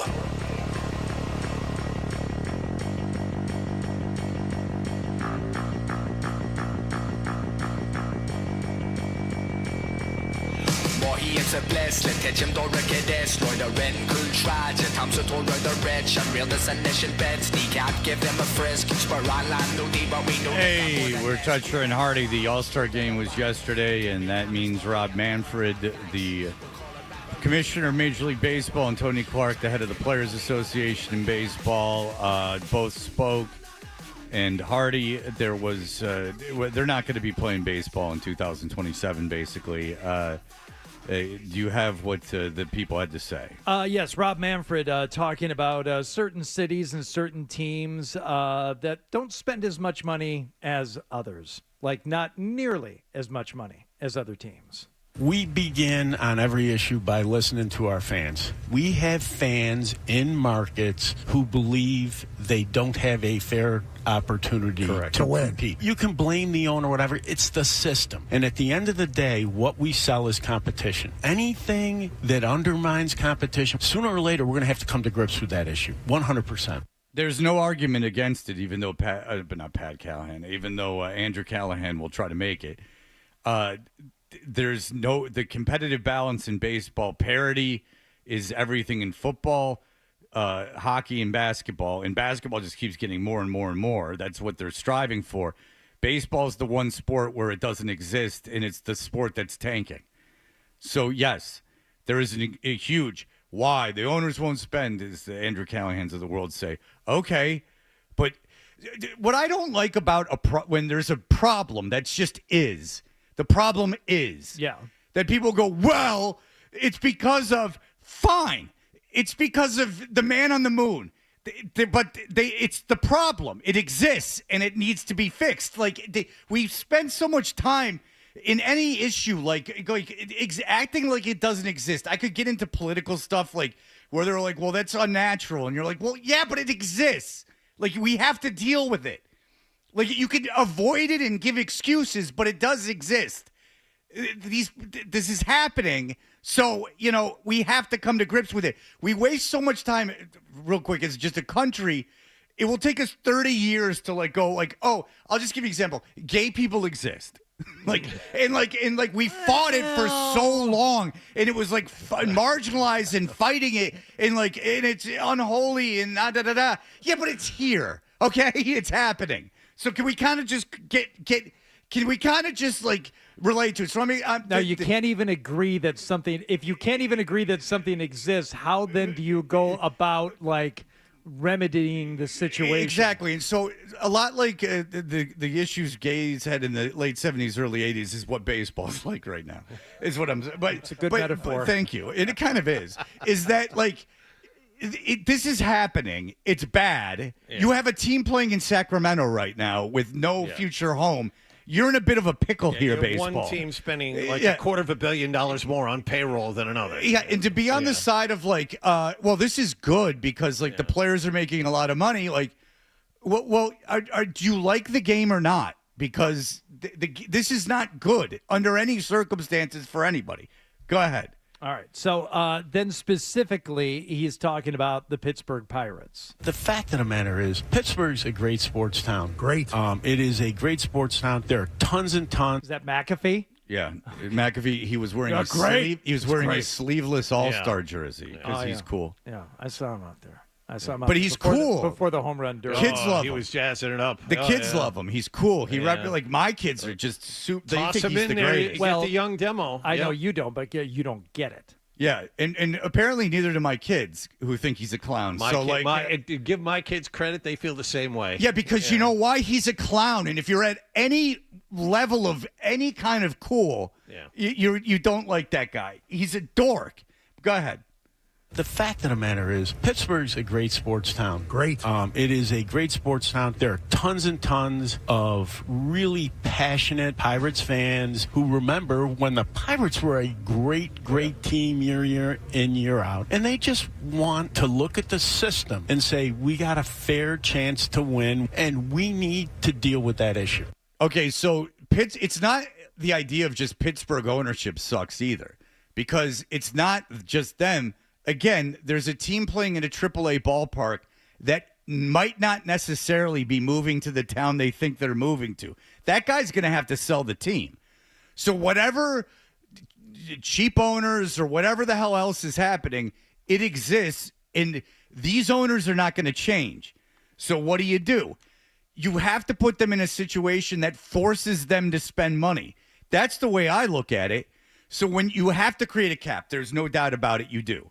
And the amount of money teams make is skewed incredibly to major markets. It just is in baseball. Well, I can show you this. No. Aren't fair. The revenue streams are not fair. And by the way, these small market teams depend on gate. They don't get gate unless the team is competitive, and the teams aren't competitive. Their local deals suck. Their local television deals suck. It's not an issue in the NFL. It just So what you need is a floor to make these teams spend, and then you need a cap to make sure the Dodgers, the Yankees, and the Red Sox don't dominate every year. And on the Union side of it, and I don't know if we're going to play any Tony Clark or not. I don't know if we have time, but go ahead. Real quick, on the Union side of it, Tony Clark is the Union head.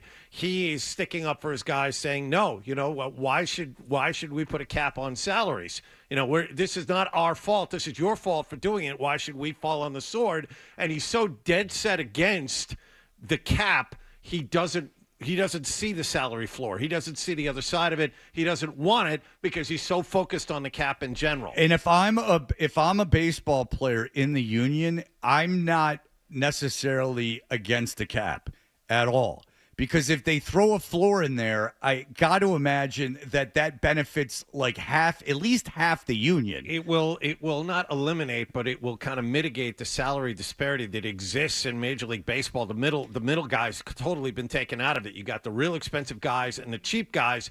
But the bottom line is, as Fred started this segment with, the CBA expires, the labor agreement expires in December of next year, and the union isn't going away with this. I mean, I still think the majority of the union still feels like the union don't like it. The union is it's going to take like a year. It's going to take a long time. There's a real good possibility we're not going to have baseball in 2 years. Oh, I would think it's almost a certainty because if I'm Major League Baseball, I need a cap, and I'm just going to have to force the players to take it.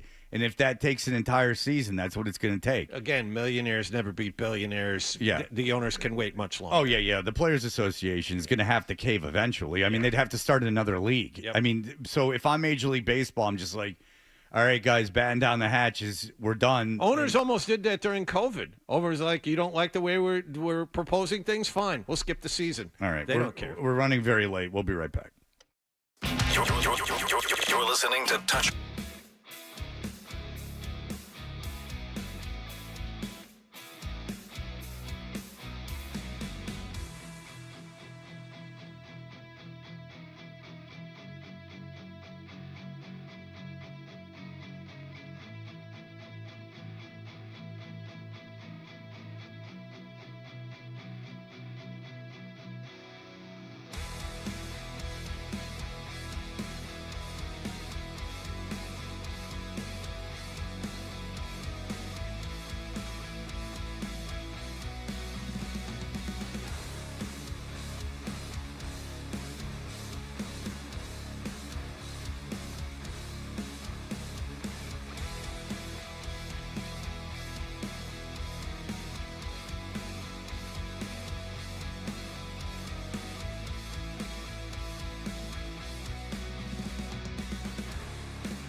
Sports Hub headlines. Presented by Celsius Energy Drinks. For the first time, the Major League Baseball All-Star Game was decided by a home run derby-style swing-off. And after playing through 9 innings to a 6-6 tie, the National League was given the win, 7-6 in Atlanta. Kyle Schwarber hit 3 homers in the swing-off. He was voted the game's MVP. Just trying to not hit a home run, I guess. Just trying to stay short, because if I would have tried to hit a home run, I would probably hit my guys over there. But just happy that it worked out for us, and the National League's going home with the win. The Red Sox Aroldis Chapman threw a scoreless bottom of the 9th. This game, will be in Philadelphia next season. The Red Sox will be back in action Friday at Wrigley Field against the Chicago Cubs. The New York Jets made Sauce Gardner the top-paid cornerback in the NFL yesterday. They signed him to a 4-year, $120.4 million contract extension. The Indiana Fever beat the last-place Connecticut Sun last night, 85-77 at TD Garden. Caitlin Clark scored 14 points for the winners, but she also left in the final minute with a groin injury. And the New England Revolution will visit the New York Red Bulls at Sports Illustrated Stadium in Harrison, New Jersey tonight. Revs are winless in their last 6 matches. The home team is winless in their last 5. We'll have it at 7:30 here on 98.5 The Sports Hub. Sports Hub headlines are brought to you by John Sewer and Drain Cleaning. 24-hour on-call service for your clogged drain emergencies. Go to johnsewer.com. I'm John Wallach on Boston's Home for Sports, 98.5 The Sports Hub. Your next update, it's 8:30. Here we go. Boom. I win. Boom. Yeah. It's a buddy. We've got a passion for Boston sports. Get angry. 98.5 The Sports Hub. Toucher and Hardy. Such an fantastic explosion. 98.5 The Sports Hub.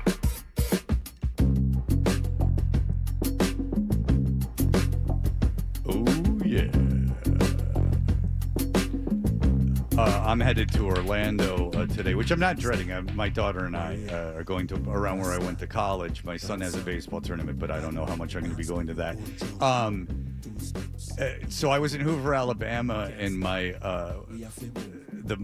ex-wife was at a game that my son was playing in. That's like a league, like a town game, and one of the other kids was in travel, but not on my son's team.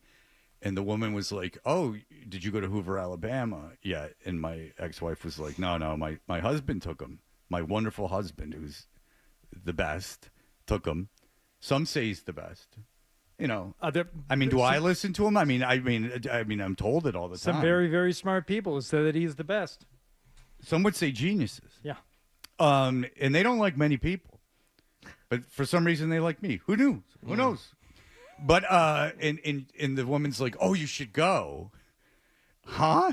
She's like, "Yeah, I would vacation there." We had different experiences in Hoover, Alabama. It wasn't bad. It's just mind-boggling. That's the thing, is it wasn't bad. Mm-hmm. So there was nothing. Right. It's not like it was bad or good. The hotel was a good hotel. In order for it to be bad, there had to have been something to make it bad. Thank you for understanding, because there was. I could have told you were in suburban Lansing in the summer. Yeah. There was nothing to differentiate it from anything. There was no character at all. There was nothing. It was, if you lived there, it would be fine. It would be fine. Yeah. The weather wasn't particularly bad. I mean, it had the southern thunderstorm at night, but it wasn't bad. But she said, you could have knocked me over with a feather when my ex-wife told me that. She's like, this woman, she's like, how was the pool? I'm like, the pool was 3 feet deep. It wasn't bad, but it was a 3-foot deep pool. Right. It was like a wading pool. I'm glad you brought up the pool. Yesterday in Zolak and Bertrand, because there is some fantastic all-star break shows going on all across the station right now. Some of my favorite listening of the year. And that's non-sarcastic. I do enjoy it. I was texting furiously the guys on the show because I have my own opinions on this matter, but I want to know what you guys feel about this. Okay. It was not the intended this or that, but it was essentially came about because Tim McCone had been invited to a pool party. And the question as to whether or not he had to bring his own towel came up. He was invited to someone's house to use the pool, and he's like, "No, I'm not bringing a towel. What are you talking about?" And Beetle went off on him, saying, "You absolutely bring your own towel when you go to someone's house to use, for a pool party." Zolak had called in and said the same thing. And then you had people calling in either on one side of this topic or the other. Now, I want to know what you guys think. Okay, And I then have I'll tell thoughts. you. Okay. Would you like to know? Yes. Okay, one question. Is it above ground or in-ground pool? I would say, for the most part, in-ground pools. Okay, because if you're having an above-ground pool, which is great, like, and you're having a party, that's not really a pool party. I like it's better than nothing, like an above-ground pool. So I'm not making fun of. I really am not making fun of you if you have one, but that's a different vibe. If you've gone all in Massachusetts and you have an in-ground pool and you're having people over to it, you've made that investment that for 2.5 months a year, you love a pool so much that you're putting one in your backyard. You better have effing 1,000 towels there. That's what I said. Now, I've never owned a pool. So I never would. Yeah. In Massachusetts, are you out of your mind? Easy for me to say, but I texted Bertrand. I'm like, if you own a pool, which he does, I'm like, you should have dozens, maybe hundreds of towels. That comes with the territory. You almost should have a makeshift pool house. Like, yes. You should go to what's the shed company that built the shed in my old house? Reed's Ferry. Reed's Ferry. Reed's Ferry could come out. Like, you don't need like a Fast Times at Ridgemont High, like Damone sex house, but you do need at least a shed where you have a shelf with like a million keep the chemicals towels. and the skimmer and the towels. Thank you. Part of the accoutrements. First of all, beach towels. Again, let's not pretend they're $1 million. Go on Amazon and buy 10 beach towels. What will that run you? Let's go crazy and say $100. Okay, you have an in-ground pool. The insurance on that is $5,000 a year. Do you know how much insurance is on an in-ground pool? Now, I'm glad you got to build a fence. You have to have a fence. Oh, yeah. It has to be fenced in. There's all kind of maintenance. Okay, so the cost issue, Fred, is the easy one.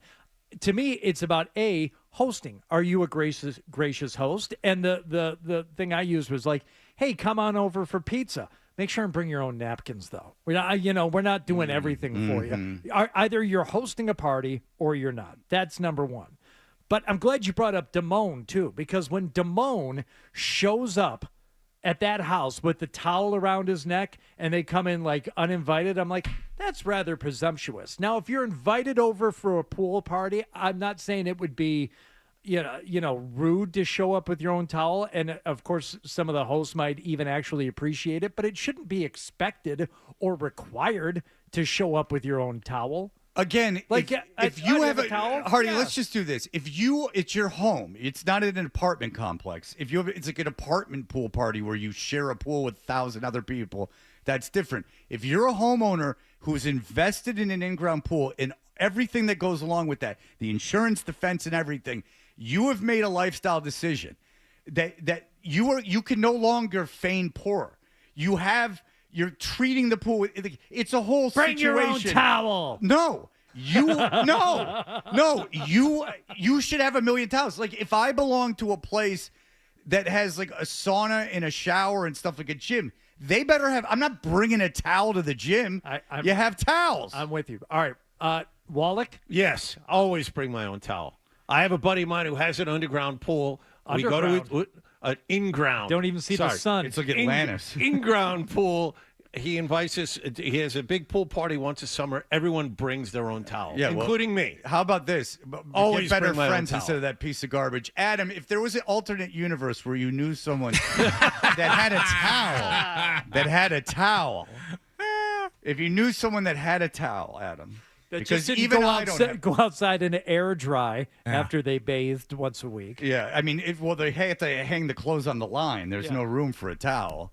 If we're in some world where you could afford a towel and not just pick up newspapers to dry yourself, I agree with you and Hardy in that if you are throwing a pool party, then you should have a supply of towels. But I practice what John does is if I am invited to a pool party, I bring my own towel, much like if you were invited to any kind of party. I've already you don't shaved show my up, back. It You just don't, seems you don't show weird up to empty-handed. Like if you come with like, hold on, a hold cookie on. platter or No, a bottle no. of something else. Like it's in that same realm. to Bringing me. something for your own personal use is the same as showing up empty-handed. Now, if you want to bring a tray of cookies or a case of beer or something, yes, you shouldn't show up empty-handed. But there is that weird thing about showing up at somebody's house with all your own gear. It looks like you're moving in for the weekend. Well, it's just a towel, though. It's not all your own. You're not showing up with like a pail and a shovel and that stuff. When like I was that. drinking, even, and people would come over and they'd bring like a bottle of wine, I'm like, now when I come to your house, I have to bring something. Right, Like, which is what you're supposed to do. Yeah, but I didn't even like that. Like I didn't care. Do you care when someone comes over and they like bring like beer? No. Yeah, No. like you're But like, it's whatever. still a good practice. Yeah, but you don't care as the homeowner who's being No, given it. I want the person's company there. If they show up empty-handed, it means Exactly. nothing Like, to me. and I think that's well, you agree too, Adam. Like I don't. John, who cares what he thinks?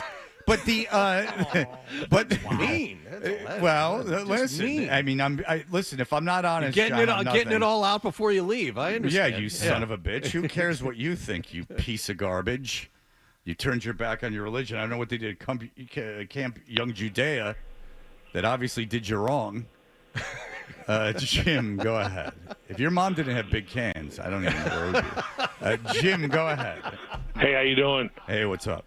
Hey, I own a pool, and my parents had a pool when I was a kid. The rule is if you come over swimming, you bring a towel. My parents not going to do wash. Even now, I'm not doing your wash. Bring a towel. That's not my job. That would be incredibly hard to put towels in the wash. I like that guy's take. Okay, you know how many pools that I go to now in the summer? First of all, the pool at my club, they give you a towel. But I have nothing. I don't never go to the beach. You know how many beach towels? And I have no decorations up in my house. I'm too lazy to do anything. You know how many beach towels I have in my house? Like 18 of them. Yeah, probably. Yeah. A million. I don't know. And you know what? I'm going with my daughter. We're going to be at the pool a lot. You know how many beach towels I'm bringing to the hotel? None. Because if they don't have beach towels, I'm going to be like, what the hell am I staying at? This is $300 a night? There was a guy who called in yesterday. I think his name was Ralph. I remember because I liked Ralph because he was on my side on this. He owned a pool, and he said that he has nieces, nephews, and stuff. They come over all summer long. He said it got to the point where they put in a separate, like, cheap washer and dryer out in their pool house because that's where they do all the laundry for the towels. He said, you don't have to show up with anything. Come on over and use the pool. We're happy to have you. And that's part of the deal. That's part of the deal. You have a pool and you're going to invite people over. You better have towels for them. I don't know if I've done yard work on a property that my parents or I owned ever. I've mowed other people's lawns for money, but that very seldom. So like I don't know how to do anything around the house. I don't know how to do anything. The notion that I couldn't pick up towels and put them in a wash, dry them and fold them and put them away. Even you put them in the wash and then you go away. You could leave them for 2 days. Then you put them in the dryer and you go away. You could leave them for 2 days. And then it takes you 5 seconds to fold them and then you put them away. I can do that. And I'm an idiot and I'm lazy. That I'm not going to do the laundry required to have the towels ready is nonsense. Boy, that's a bad argument. Then why even have people over? Right. If it's so cumbersome and such a big deal to so you have to clean up. That's way worse than doing laundry. Doing laundry's not hard at all. And I suck at everything. I do my kids' laundry. I'm not like, oh, kids, I got to do their laundry. I got to wash their clothes. It's the easiest. You toss it in. And then if you use Bounce, you could leave it in there for a week. Then you put it in the dryer, you put a Bounce dryer in, and then you can leave it in there for 10 days. Who cares? I love doing a load of towels. It's the easiest laundry you'll ever do. It absolutely is. And then you carry it and you put them all in one place. You don't have to divide them into drawers or hang them on hangers. Yep. You just put them away. I'm telling you, Adam, if you go into my closet in my bedroom, which is walk-in. Which I would not, but go ahead. Why? I have cubbies for shoes, for my sneaks, from a Gucci loafers. Yeah. You come upon an old man. Oh, I forgot you were here. OG Jordans. Oh, hello.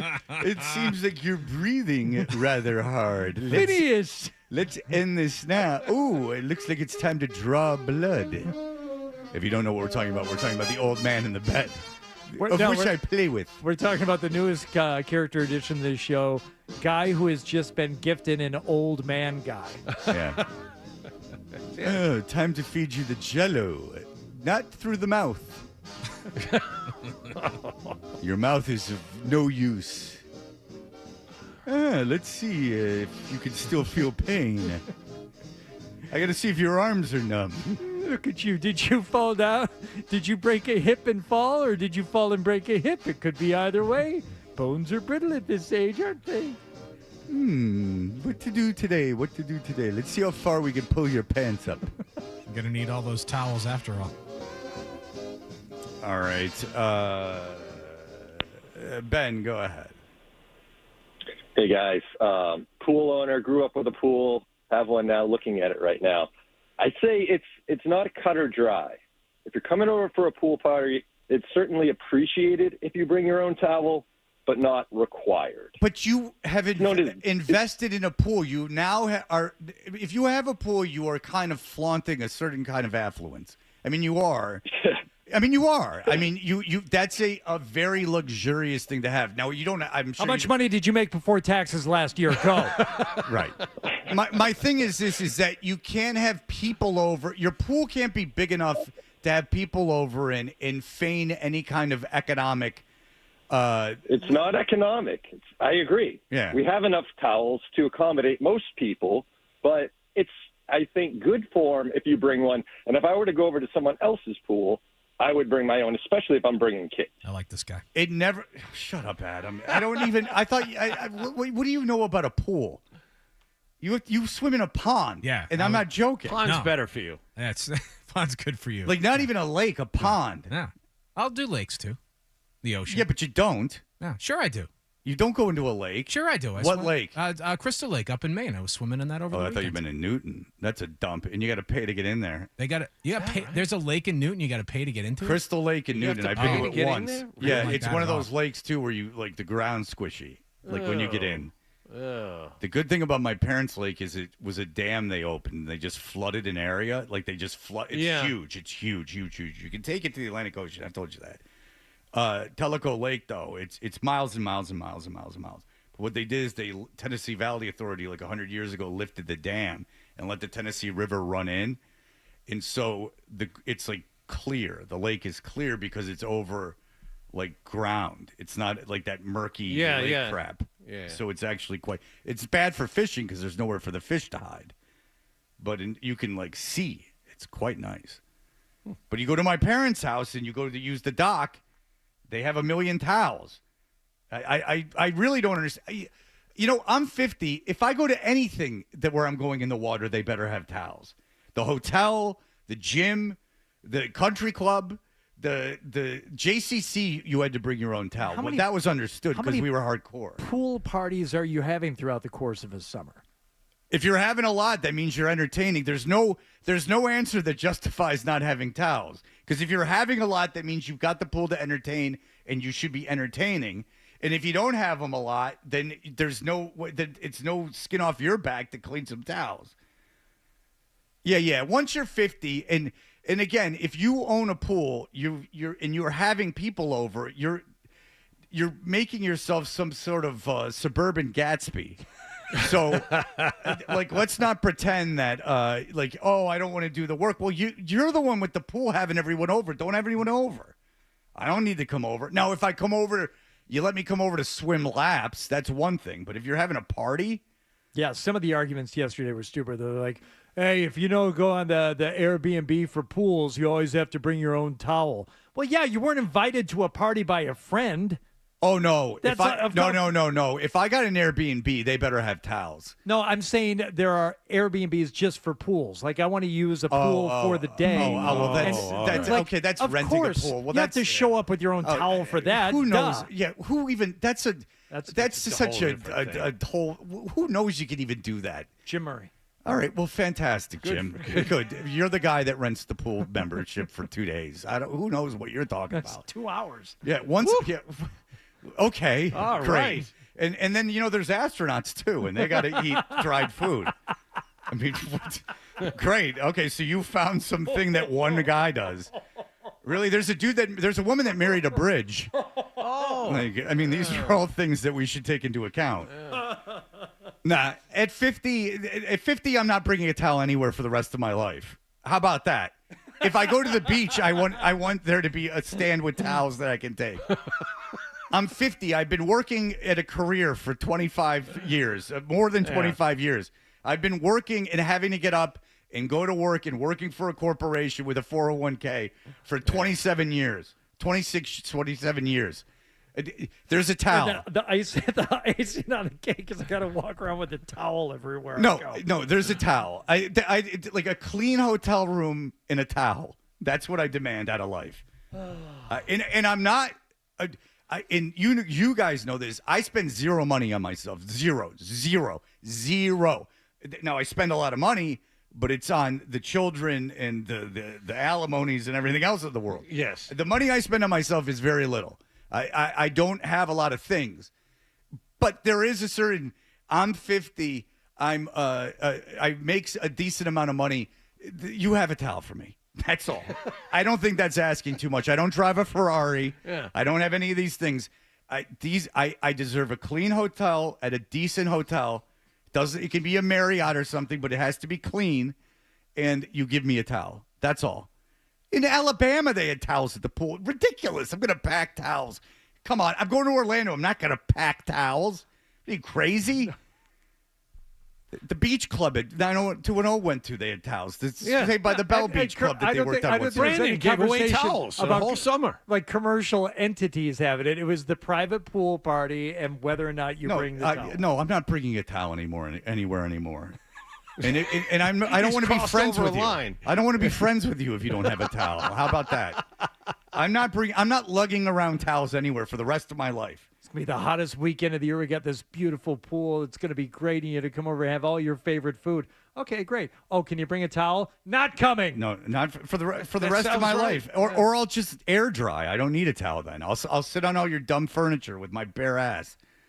All right, we will be back in just a moment. Our old friend Gary Washburn will be joining us. Tuncher and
our Toucher and Hardy, and our friend Gary Washburn from the Boston Globe. He writes about the NBA for the Boston Globe.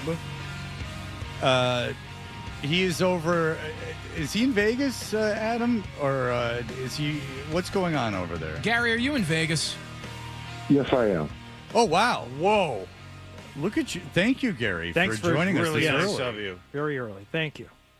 Yeah, no problem. Yeah, we appreciate it. How just personally, do you enjoy like the summer league? Is there something about it? I know, like, you know, people like Cape League baseball and stuff. Is there something about the summer league that you enjoy? You know, it's like a big NBA convention, so you see a lot of people around the league that you don't usually see. So, you know, and obviously it's Vegas. Everybody's kind of casual. Everybody comes with kind of like their corporate, you know, shields down and kind of friendlier, and people are rather upbeat because they're in Vegas and it's summer and there's the off season and the pressures, you know, not quite there of the regular season. So yeah, I mean, it could be, you know, a fun place for a few days. I can see that where you're not. I mean, the teams aren't necessarily in real competition yet, and you as writers and colleagues really not competing for stories yet. And I guess along those lines, beyond Cooper Flagg being there for a portion of it, what has been the story? What has drawn the most interest from you and your buddies there? Just kind of who's gonna, you know, the last remnants of free agency. What's going to happen with LeBron James and how some of the, you know, other prospects look, how Bronny James is looking, some of the other high picks from this year. Not a whole lot of buzz around because a lot of players are signed and committed. And then obviously the shoe to drop with LeBron, the shoe to drop with potentially Giannis. Just little things, but not as active as in the past. Okay, can you kind of explain what's going on with LeBron? Because I've read Summer of LeBron. Is it another Summer of LeBron? What's the deal? What's his situation for people who might not know? Well, basically, he opted into the last year of his contract, and people would say, well, that's good. He wants to come back. But his agent also released a statement to say he was very closely watching what was going on in L.A., and he wants to compete for championships. So that means, is that a potential warning to the Lakers to get it together, to put together a championship team, or he could request a trade? And then are there a group of teams that would trade for LeBron James at this point in his career? The answer is probably yeah, just a few, you know, not a lot. So people are with no contract beyond this year, and LeBron has usually extended his deal. You know, he'll go for the 1-and-1. That's been his bread and butter. That people are just kind of wondering whether this is his way, because everything LeBron does is stealth. It's never overt of asking out without really asking out. So that's kind of where we're at. He's not talking. The Lakers really haven't done much this offseason in terms of upgrading their roster to being a championship roster with Luka and LeBron. So people are thinking, and the prevailing thought is LeBron is trying to figure out a way to get out of L.A. without just demanding a trade. Okay, so is the frustrations the teams like about Luka now, and that they're not invested enough in him? Is that kind of what's going on?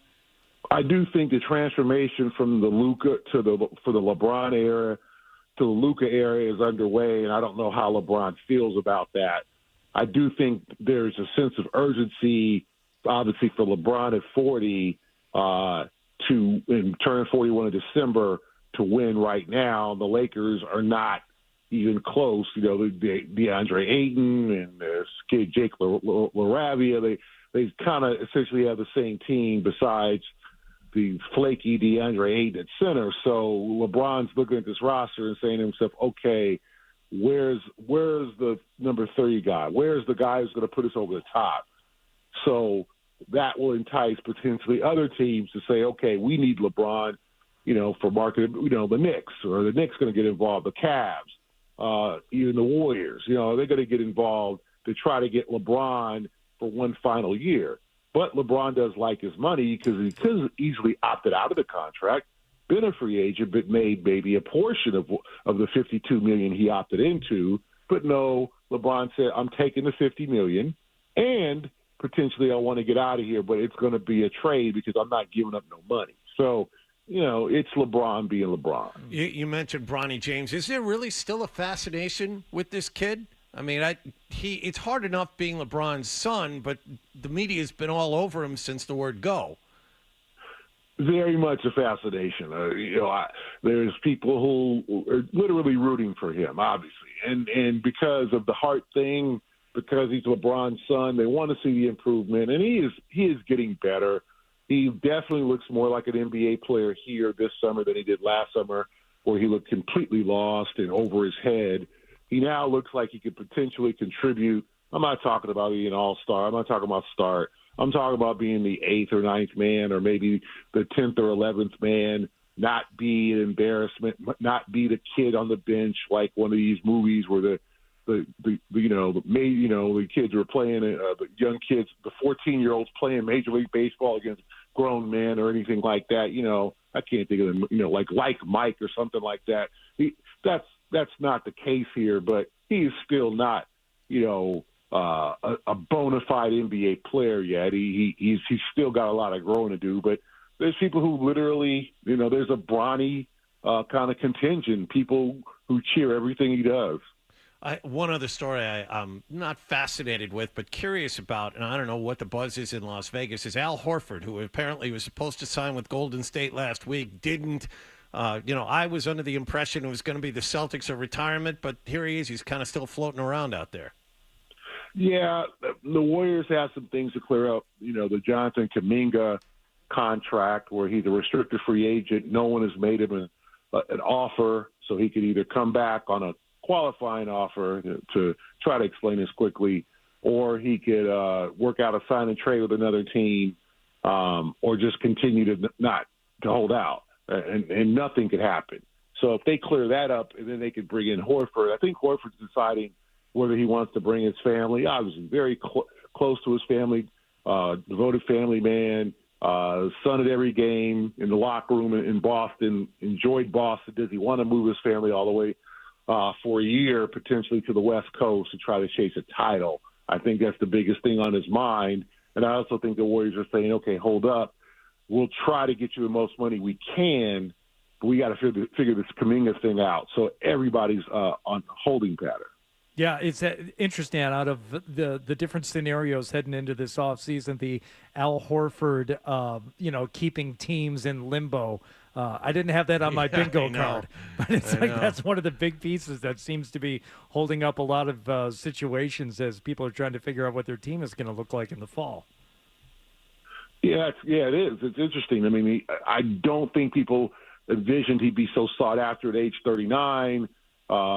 That there'd be 2 or 3 teams after him, that a team like the Warriors, who just lost their center Kevon Looney to the Pelicans, would be so much after sought after a 39-year-old center when they have a 37-year-old guard, a 35-year-old forward, a 36-year-old forward. So it's going to be like the senior team there, because we all know, San Francisco, a couple of radio stations have asked me and folks, well, what's Horford going to do for the Warriors? And it's like, well, he's going to play about 60 games. He'll give his best, but you're not expecting him to go all 82, and he's not going to be your starting center because you can't play him a whole lot of minutes. I think we saw that in Boston. The more he played and the more often he played, the less effective he was. He's got to get his rest. So, but he does still have value out there in terms of, a team chasing championship. Okay, just quickly, and this is just for myself, there was a lot of, complaints about New Orleans giving up a first-round pick to trade up to take Fears. I saw him, It was Derek Queen. Derek Queen, I'm sorry, not Jeremiah Fears, Derek Queen. Derek Queen from Maryland, right? Yes. Yeah. So I saw him. I really liked him in college. What is the talk about the Pelicans and making that move in Queen the way that he's going to be effective in the NBA? Yeah, I think he's got a chance. I think he's got some fire. I think he's a very skilled player, And I mean, I'm just not as buoyed by you trade an unrestricted first round pick. Oh my God, this is terrible. Like some of these, the draft is a crapshoot. I mean, I think that we all know this. There's with all these guys coming from all these different kind of G League Ignite and all these out of nowhere, and some of these guys not even playing college ball. Or they're barely playing college. You just don't know the type of player you're going to get with a first-round pick unless you're getting a Cooper Flag, unless you got a top 5 pick. Now, you trade the top 5 pick, not a smart move. But I'm just not as, bulled over about the Pelicans trading an unrestricted first-round pick for the rights to move up to take Derek Queen as other people have been. I think he'll be fine. In first-round picks, you can get just as good of a player at this point at 25 as you do at 15. We know some of these kids are just not going to make it. Some of these kids are going to be busts. Some of these kids that we don't know. Obviously, guys like Peyton Pritchard, 26th overall pick, has been a very good selection. And others in that area don't make it. So I'm not as pushed over by it, or I'm not ripping Joe Dumars yet for that. If Queen ends up being a real piece for them, it'll be a good deal for New Orleans. All right. Gary Washburn, it's been too long. We always appreciate it, especially from Vegas. That was very nice of you to come on with us this morning. Everyone read Gary. He's one of the best to do it. Writes about the NBA for the Boston Globe. Thank you, Gary. Enjoy Vegas. Hey, thanks, guys. Thanks, All Gary. right, we appreciate it. There you go. Yeah, that's right. Derek Queen, not Jeremiah Fears. Idiot. Yeah. I did it again. When was the last time he was on with us? It's got to be at least 10 years. Yeah, I don't know. It's something. All right, we will be back in just a moment. Essential Sports Hub headline presented by Celsius Energy Drinks. The National League won the Major League Baseball All-Star game last night, 7-6 in Atlanta. The NL coughed up a 6-0 seventh-inning lead, but won under the new rules. The two teams held a home run derby swing-off, and the NL won that thanks to 3 homers from Kyle Schwarber. He was voted the game's MVP. The Red Sox Aroldis Chapman got a 1-2-3 bottom of the ninth, descended to the swing-off. Red Sox back in action on Friday afternoon in Chicago against the Cubs. In NFL news, the New York Jets signed Sauce Gardner to a 4-year, $120.4 million contract extension. In WNBA news, the Indiana Fever beat the Connecticut Sun at TD Garden last night, 85-77. Caitlin Clark had to leave the game in the final minute with a groin injury. She scored 14 points for the winners. And the New England Revolution visit the New York Red Bulls tonight. We'll have kickoff at 7:30 here on 98.5 The Sports Hub. Sports Hub headlines are brought to you by Sports Etc. Don't miss the Sports Etc. annual hockey sale now through Sunday, July 20th only. Take 25% off select Bauer and CCM skates, plus other huge store-wide savings. Sports Etc. 1303 Mass Ave in Arlington, online at sportsetcetera.net. I'm John Wallach at Boston's Home for Sports, 98.5 The Sports Hub. Your next update at 9 o'clock. Stay tuned for more Toucher and Hardy on the Sports Hub. Save on summer.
Louth was saying is that you're going to be of no use to anyone.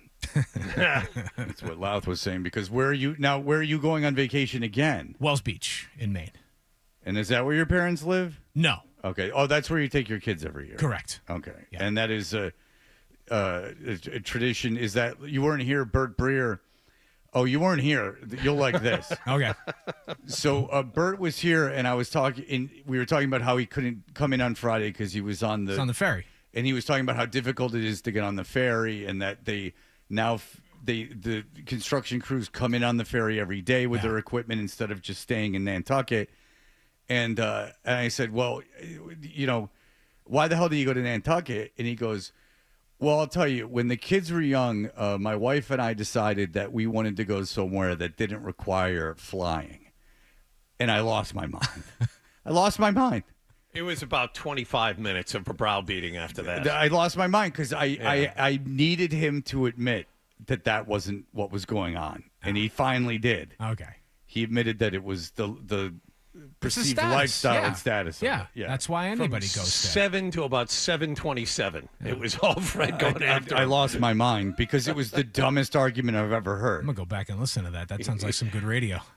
First of all, for the very reason that flying is just as easy, if not 100 times easier than getting on that ferry, because apparently that ferry's impossible. Arguably, it is easy. I've not been up, shocker, on the ferry or over there. But yes, the way that it's easy, depending on where you're flying, where you're going, you jump a quick puddle jumper there. But those ferries are such a pain in the ass. And they're hard to get on, and it's a long ass ride. It's easy to get on an airplane. I mean, there are problems with airplanes being delayed and stuff, but like just getting on an airplane is easy. No, though, just the logistics. Like we rode the one across the Long Island Sound once from like Connecticut to Long Island, and that was a whole situation. It took like a whole half day. It is interesting, though. I mean, less so for 12, but Wallach, you've lived here for 65 years, right? Okay. Yes. You've never been to Nantucket. Never. Have not you ever once. been to the Vineyard? Yes, many times when I was a kid. Oh, okay. All right, that's something. 12. Have you ever been to the Vineyard? No.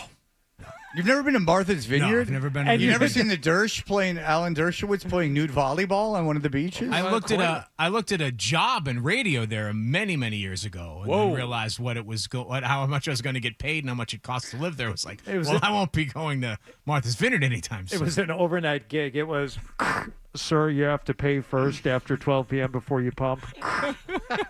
Hardy, they literally like one of the parts of the job description was like, if the transmitter goes down, you got to get it back on again. Like you got to be like an engineer and a programmer and this and that. But that's a real choice that 12 has made, to live here his entire life and never have gone to the Vineyard or Nantucket ever once in almost 50. How old are you? I'm 48. So yeah. But there's this thing though, like there's this North Shore. Never invited to a wedding. No, never. No, are you kidding me? Just stop there. Yeah. Yeah, Adam's from a polyamorous group. And don't make it sound like you live up in like Newburyport. No. I mean like Woburn. No, but there is a North Shore, and I grew up like it's barely North Shore. But there is a North Shore, South Shore division where, like, if you grew up, for the most part, if you grew up north of the city, you vacation in New Hampshire and Maine in the summertime. If you grew up in the city or south, you go to the Cape, the islands. But you grew up around the city. Part. At some point, you would have almost been forced to the Vineyard or Nantucket at least once. No. Not with and by the way, what an adventurous mindset to decide as a collective, even people who haven't met, that since we live closer to Maine, that is where we will travel to. Exactly. Because now, does that annoy me? No, but it very much annoys me it really annoys me that people that either live or visit Nantucket regularly give any other reason for it. Convenience being the dumbest one I've ever heard. And I mean, that was dumb and insulting. That was insulting. Like, I'm just going to go, oh, yeah, that's right. It's so convenient. Yeah. It's the least convenient place to go to that I can think of. But that you're going there, because, again, I know people that, like work there, have businesses there, and they're like, oh, you don't understand, there's public land and da-da-da. Oh, F off. Don't insult me. You're there because there's this, like, nouveau waspy, douchey money there.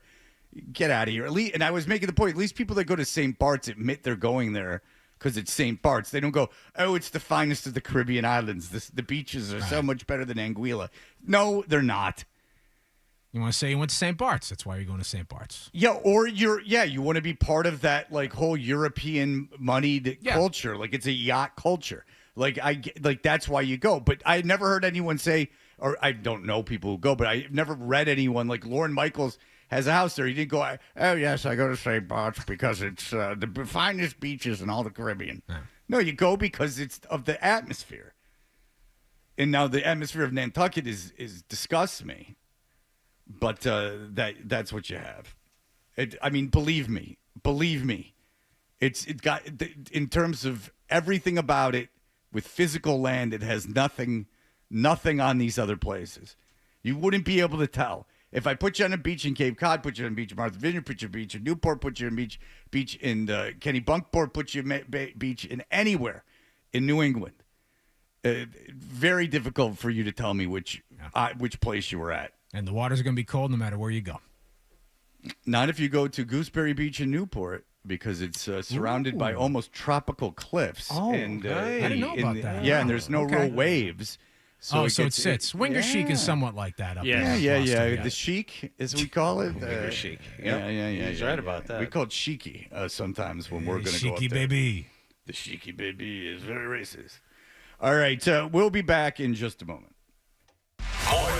More Toucher and Hardy on the way on the Sports Hub.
Booger and Maz. Joe Murray. For Boston sports fans, it's 98.5, the Sports Hub. Beasley Media Group Station.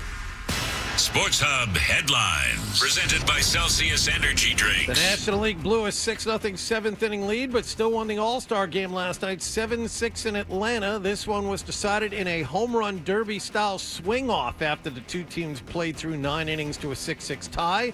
Kyle Schwarber hit 3 homers in the derby to give his team the lead. He was voted the game's MVP. The visitors now win for the second time in their last 12 years. Red Sox will be back in action Friday afternoon in Chicago against the Cubs. In football news, Patriots will hold their first training camp workout a week from today. Also, one day after signing Garrett Wilson to a contract extension, the Jets did the same for top defensive player Sauce Gardner. It's a 4-year, $120.4 million deal. At TD Garden last night, Indiana beat the Connecticut Sun 85-77. Caitlin Clark, 14 points, 8 rebounds, and 7 assists for the Fever, but she left in the final minute with a groin injury. The WNBA, by the way, is scheduled to have its All-Star game this weekend. And the New England Revolution visit the New York Red Bulls tonight. We'll have it at 7:30 here on 98.5, the Sports Hub. Sports Hub headlines are brought to you by the new burgers at the 99, like the new Bourbon Onion Burger. Their half-pound, 100% American Angus beef is sure to please. You gotta love the nines. I'm John Wallach on Boston's Home for Sports, 98.5 the Sports Hub. Your next update at 9:30. New England plays here. Ball down the right side. It's a separation. Touchdown pass. Yes. Perfect dive from Drake May. 98.5 the Sports Hub. It's called rising and grinding. Start your Got your finger on the pulse, Fred. Seldom right and never wrong. Right here. Is that Dutcher or is that Target? Kinda looks like a poodle. It's an effing poodle, dumbass. The Sports Hub. People are down on their luck. They're making people bring towels to their pool parties. They're buying tough skins for their kids. It's time to play a game. It is indeed. Oh, well, who's giving away crap in your neighborhood?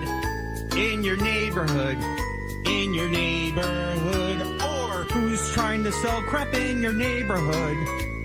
It's time for Live Free or Buy.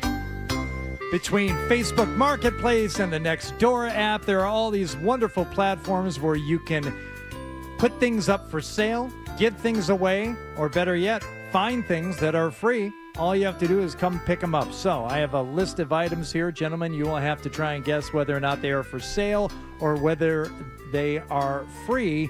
And once again, you're going to have to go pick it up. You're not going to deliver these. By the way, Adam's wearing a free T-shirt right now. I am. One that a listener gave me, and I saw Adam looking longly at it, so I just gave it to Adam. It was Sarah from Everett, I believe, who gave you this cool Keith T-shirt, and you gave it to me. So thank you, Sarah from Everett, and thank you, Fred. You let a dog follows you around long enough. you give him a bite of the sandwich. You know? Gentlemen, we're going to start with a piece of electronic equipment. This is the Sony IT ID70 caller ID telephone. Oh, my God. Now, this was, I believe, at one point white, but it is kind of turned that... like the 80s yellowish electronics that were white, and then they just get this kind of sickly, well, it's like it's jaundiced look to them. 20 years of merit being smoked in the background. Yellowish white displays caller's name and phone number automatically. Stores the name and numbers of the last 35 callers along with the date and time. Yes, Okay. it's caller ID. It's a phone. It's a telephone. I like how you talking to the receiver and the person on the other end can hear you and you can hear them. A simple caller text will arrange a pickup in South Quincy for this item. Is this free or is this for sale? This is absolutely free. Well, if it's free, I don't understand. Like, I don't understand. A lot of effort went into like what it can do. Well, both are ludicrous. It being free or it costing money. I mean, why wouldn't you just throw it away? Yeah. They have to be asking for money. That seems like a lot of effort just to give something away. Excellent powers of deduction, Fred. Way to go. How much? I bet you they're asking for $8.99. I'll go higher. I'll say 15. Now $10. $30. Oh my God! For trash. It's trash. It's trash. It's trash. It's trash. It's trash.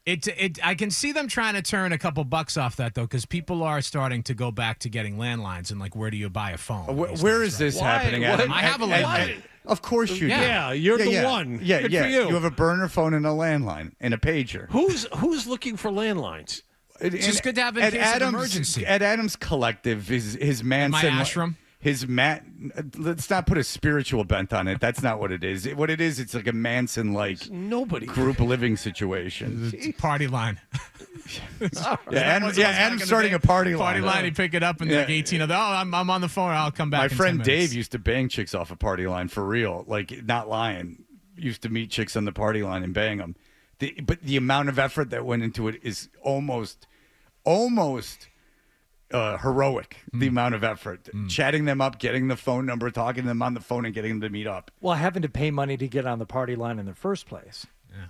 Yeah. I mean, I don't think it was like a totally expensive thing, but No. nonetheless. All right. By the way, a lot of people are getting landlines now. Did you know that? A lot of people are eating day-old bread. Yeah. Did you know that? A lot of people depend on the church to be fed 3 days a Good week. to have Did you in know case that? of emergency. If your cell phone The service, whole your point, Wi-Fi the goes down, you whole get the point of a landline was to be able to have a phone in case everything else went out. But the landlines don't work like that anymore. They require modems and all that stuff because it's all through your internet company. That is true. Some do. No, he's making a good point. You're not hardwired most places for a landline anymore. Because it's like when when you lose for instance, when you lose your internet, your cable goes out now. You know. Yeah. All right. Right, Adam, you stupid idiot. People are using horse and buggy now again. This is for sale or free. I don't know what town it's in. It just says Highland Avenue, and the listing says Greenbush. There's a photograph of yes, an infected dame. It is a photograph of a green bush. It is planted next to a house right next to a driveway, and it says 1 bush left. It's an apocalyptical situation. Highland Avenue, Needham, I would guess. I was thinking Needham 12.2 miles away I know from what where my I am guess now. is. Go ahead, Jonathan. Why would it would cost money to dig it up, and that would cost. Well, it the would cost homeowner. effort. Yeah. I'm going to say he's just trying to get rid of it. He said 1 left, so he's trying to get rid of it. I'll say it's for free. Okay, I agree. My powers of deduction tell me the lack of effort, A, on the post, and then B, the idea that it would take labor to remove it, leads me to believe that it's free. Very good. Someone wants you to come remove this bush for them for free. Yes. Which is now that it's pretty smart. While I wouldn't do it, out of all the ones you've ever done, that bush is the only thing that seems logical to me. Again, like if I had a phone that was 30 years old, I'd throw it away. Mm-hmm. It's not like a Beatles lunchbox, you know? It's not something that you can sell. It's not like something, its age has made it more valuable. Right. Its age has made it irrelevant unless you're Adam. But then you win $30 and you got out of his ballpark. Now he's got to access his retirement. Let's go to I did for my kitchen. Let's go to the MetLife Snoopy stuffed animal. Oh, gross. This is a Snoopy stuffed animal, white with black ears. Yeah, it's Snoopy. Ears and nose, red MetLife ribbon around the neck, 6 inches tall. Leave name and number for a call or text back. Pick up in South Quincy. I know the answer. Go ahead. I'm going to say, why would anyone want that? I'll say free because I know I wouldn't want it. Well, of course, no one wants any of this stuff. It costs money. They measured it and said it was 6 inches high. This is a lunatic. Yeah. They probably think whatever. Or like a hoarder that doesn't want to get rid of their stuff, so they're making it as impossible as it could be to get rid of it. And how do you do that? You put a lot of money on it. Like I guarantee it costs money, and I bet you they're asking $15 No, for that. they're only asking $5. But the fact is, it's a MetLife Snoopy, which means it was free. They got it for free. It was given to them at a fair, at some kind of corporate event. I mean, this did not cost anyone any money. All right. This is the one that kind of sparked this earlier in the week when someone sent me an email. Dreadlocks. Pictured are All the guys from that band we were talking about that played the Levitate Festival. Spread out on what appears to be a comforter are a collection of dreadlocks that have been cut off of someone's head. There appear to be 6 in a bundle, and there are 4 bundles. So there may be 1 or 2 more. Let's say 25 dreadlocks already removed from the head, and it lists under They details. dug up Bob Marley and went nuts. Under the details, the condition says new. Okay. This is in Fitchburg, so you're going to have to make a bit of a drive to Fitchburg to pick up these dreadlocks. But are they for sale or are they free? The fact that it says new leads me to believe that they want money for Well, it. John, you are right that they do want money, and I actually bet you those aren't cheap. Okay. Because they're hair Wow. extensions. All right. Very good. Yeah, because every woman pretty much at one point or another, at least if they're at all ethnic, would wear hair extensions. So I'm fairly familiar with this concept. Hair extensions are not inexpensive. Mm-hmm. So what would you guess they cost, John? I've already given you too much of a hint. $30. $150. Fred, right on Whoa! the number. Whoa! Unbelievable. Wow. You have to remember I'm divorced. Yes, you are. Yes, you are. How does that aid you in your power to figure out what someone he is understands how women selling think. dreadlocks for in Fitchburg on Facebook Marketplace? No, he understands the whole A psyche. lot of Rasta chicks coming in and out of the house. No. I've a lot more conversations with women. That's all I'll say. All right. Let me ask you this, gentlemen. You get to the third date, you're talking about a lot of stuff that's not overly interesting. I get it. Yep. I'm with you. I understand. Patchwork quilt covers. There are 2 of them. These are colorful, handmade patchwork quilts with various fabric patterns. Okay. I'm going to take this line too, by the way, but go ahead. Once again, the over description of it being handmade. Okay. That means, yes, they do want money for it. No, I think that means they don't want money for it. What I think is that this is of nostalgic value for them. They're in some situation where they don't want it to go to waste, and so they're giving it away. Fred is undefeated in the live free or buy game. It's really it's that's remarkable. Absolutely, it's my empathy, John. I think more than anything else is that I understand people. Mike, go ahead. Good morning, guys. So, kind of related, true story. One of my best friends from school, Ryan, lives down in Dighton. Sold his used mattress to a guy for $50, and when he asked what he was going to do with it, he said he was going to put it in his Verbo. So the place he rents out, he was being so stingy, he put a $50 used mattress in it. That's right. You got it. That's right. Yep. I mean, that's the chance you take. I get very skeezed out by renting those houses. It has to be. You would think I'm bad about hotels, which I am. One of the few things I demand like luxury in, and by luxury I mean a Hilton or a Marriott is fine. I shouldn't even say luxury. I should say a certain standard is a hotel. But what I demand luxury in, I should say, is if I rent like an Airbnb or something like that.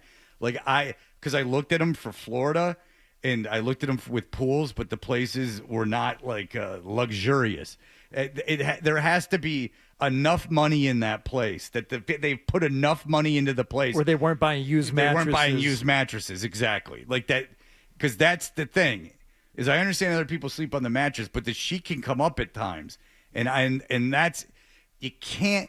There's got to be some things in life, no matter where you are, that you don't take shorts or losses. The Coke game, and taking no shorts and taking no losses, and then when you stay overnight somewhere where you're entrusting your overnight stay, where you're laying your head and being as vulnerable as you are sleeping. Those are the things that I've taught my kids even. Like, you're going to have friends that say, because it's happened to me, you're going to have friends who go, oh, they want to stay 6 to a hotel room. Dude, my 40th birthday, we went out to Milwaukee. There's 4 of us in a hotel room. I shared a bed with my best friend. I mean, sure, I was banging him, but regardless, it doesn't matter. That's all fine. But you do not let them get you to stay at a bad hotel. It's just not worth it. It will ruin the trip, especially for my son, who's very meticulous. All right. Finally here, last listing, live free or buy, plate of empanadas. Now, the description here I already would eat them right away. is delicious homemade empanadas on a wooden plate. Pick them up in Woburn. Just like the photograph depicts, although the photograph is a screenshot from the person's phone, complete with their battery life, and you can see Amazon.com listed at the top. So they went to some website that showed a picture of empanadas on a wooden plate, screenshotted it, and then put it in their listing on this neighborhood app for sale. It just so happens we have an expert. How do people give away food, Adam? Well, I'm more stuck on this idea that this might be not what is being sold. Wasn't there a trend for a while on Facebook Marketplace where if you listed a certain food item, you were actually code for selling drugs? Like it was like milkshake what meant something, and like I've got this half-eaten McDonald's hamburger, and like that was code for drugs. So that's actually fairly brilliant. It could be that this is not what it seems to be. Adam's got his ear to the underworld. So, in other words, the empanadas cost a lot of money. Back to the coke game. Or it's free because you really just want to find out, make that connection. if someone's making the connection. So which is it? Is it free? Well, now or the is it drug money? thing threw me off because I would think that it would cost money if they were taking pictures of empanadas off the internet because they want to start an empanada business. Like they want to make a side hustle of selling empanadas. So I guess it stands. I think they want money for it. I would agree. Money. That is correct. They want $10. Yeah. Fred ran the table. Well done. Yeah. Well done. Really impressive. Yeah. It's called knowing people, guys. It's the same way I'm such a good PI. You know? Live free or buy. Really impressive showing here today, Fred. Thank you. I'm going out a winner. That's all that really matters. All right, we'll be back in one moment. You're listening to Toucher and Hardy on the Sports Hub.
The email bit.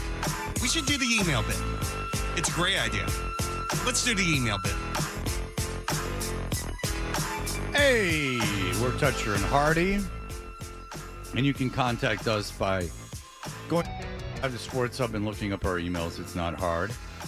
And then you can also follow us on Twitter and Instagram at Toucher and Hardy, at Hardy985 on Instagram, and at Fred Toucher on Instagram, where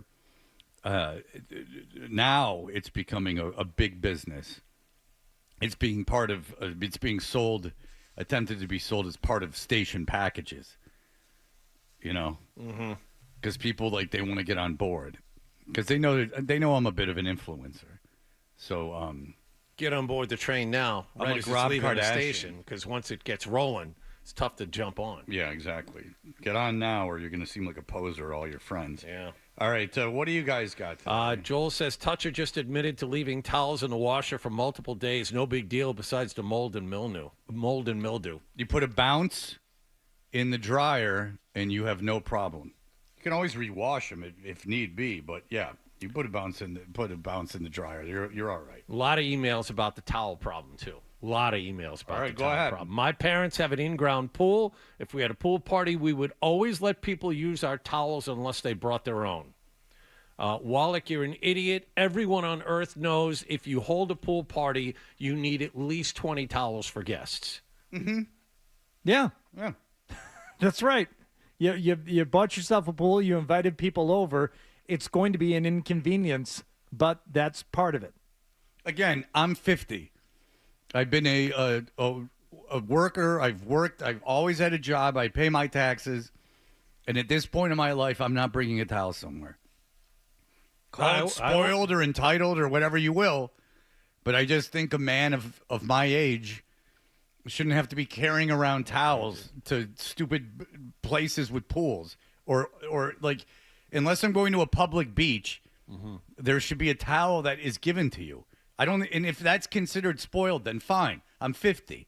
If I was 21, I might sound like a brat, but I'm 50.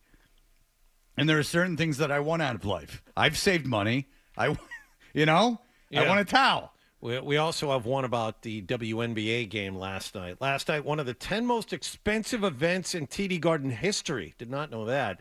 And a fan who I am assuming spent in the high five figures to sit by what is normally the Celtics bench, but was the Sun bench last night, said something that got him tossed 5 minutes into the game. On a scale of 1 to 10, how stupid is that? 10. I don't think it's very hard to get kicked out of a WNBA game. They really seem on guard. Like the way they hate Caitlin Clark because they don't want anyone to think the league's popular because of her, which is asinine. Yeah. They're the worst marketers in the world. The way that they shoehorn unpopular players as if they're the same. The WNBA's got a lot of issues. I think getting kicked out of there is pretty easy.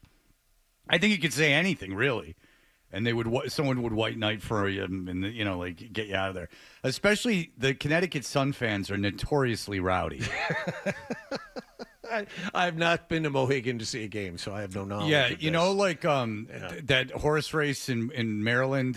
Which one is that? The Preakness. It's like the Preakness. Or like the Waste Management Open. In Scottsdale. Yeah, it's a real notorious party crowd.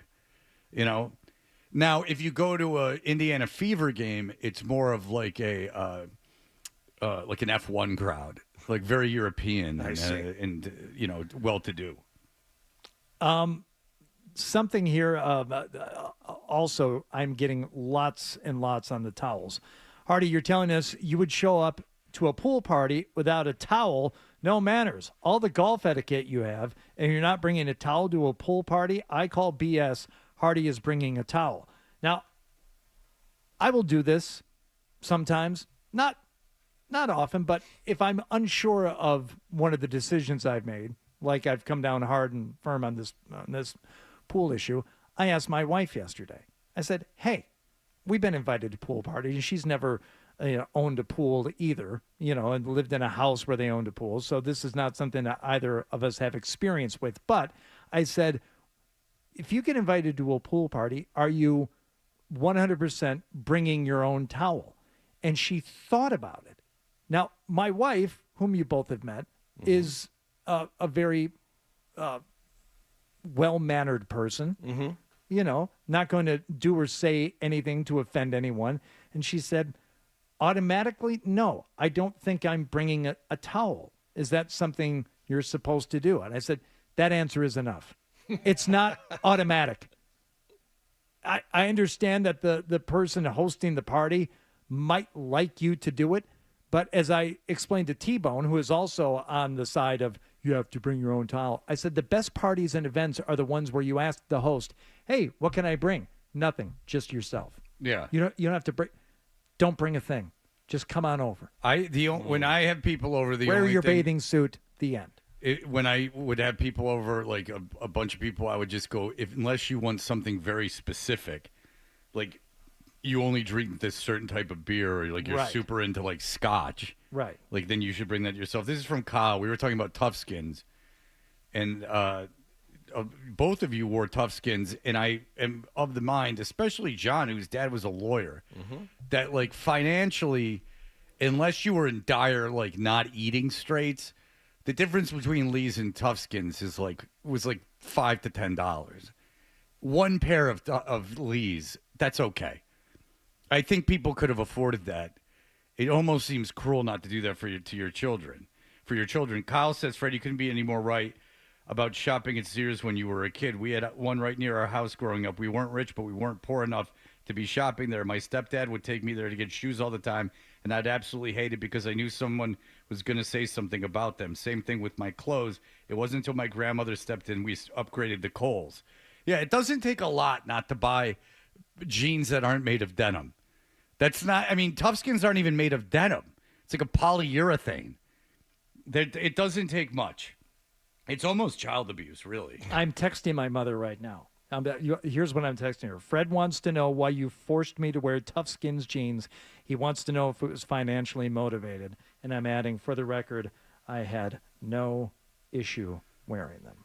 Oh, and this is interesting, Adam. You'll like this. James, you played Cab Fare, the unreleased Souls of Mischief song that Bob James didn't cover, the theme from Taxi.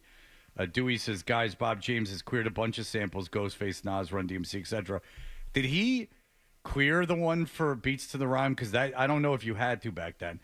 He didn't respect what the Souls did with the sample. He felt it was a mere exploitation and not creative enough. That's interesting. I disagree, but See, I thought Bob James, once you had to clear samples, started like going, I don't want you to use the Nautilus album. Like he started saying, like, don't use that anymore. That was what I heard, but I believe this. He seems to know what he's talking about. That's interesting. Cool. I got a message from Jeff who said, nothing going on in sports? ? Exclamation point. The ESPYs are tonight, which is the only way to tell which teams were the best at their respective sports. When's the last time you consumed any portion of the ESPYs? And I don't mean afterward in a 10-second social media clip. Oh, never. But, I mean, the Norm Macdonald monologue is that's all I've ever famous, watched. But I didn't watch that live. Shane Gillis is hosting tonight, which has the opportunity to get, like uncomfortably funny. And I would imagine he would. I mean, he's gone on Saturday Night Live and, like, tried out, like, kind of, like, out there material. So I'd imagine Shane Gillis will be funny. I think he's funny anyway, but I think he'll be funny enough and uncomfortable enough that it might be reminiscent of the Norm Macdonald thing. Because ESPN's got to look at how the Norm Macdonald thing is still existing and still being posted by people that weren't even probably alive when that happened and go, maybe it's not a bad idea to have someone who's actually funny that will push it a little bit. Maybe that will be a benefit to us. I'm not going to list off all the nominees in each category, which I know disappoints you, but, best team, which is that like the best picture equivalent of the ESPYs? I have no idea. Okay. I would think male athlete of the year. All right. Yeah, for best actor and actress, sure. But best team, among the nominees are the New York Liberty and the North Carolina Tar Heels women's lacrosse. Of course they are. So I imagine they'll probably get the win over, say, the Philadelphia Eagles or the Super Bowl champions. Yeah, something like that. Yeah. I didn't even know they were on. Shane Gillis, it at least gives me hope that there will be something to consume afterward. I think his monologue will be funny. Yeah. I don't think Shane Gillis would do something in like where they were like, you can't say this or that or this. And even if they did, I think he would do it. It'll save us from the long Pat McAfee monologue, which is what we got last year. Well, Pat McAfee was the host last year. I guess so. Well, probably that was what pushed them to have to like do something dangerous again, because Shane Gillis is funny and staying true to himself has served him extraordinarily well. You got to remember, he was kicked off Saturday Night Live because people did what they do now, and they combed through everything he had ever said in his entire life, and they found out that he'd said stuff that was considered racist.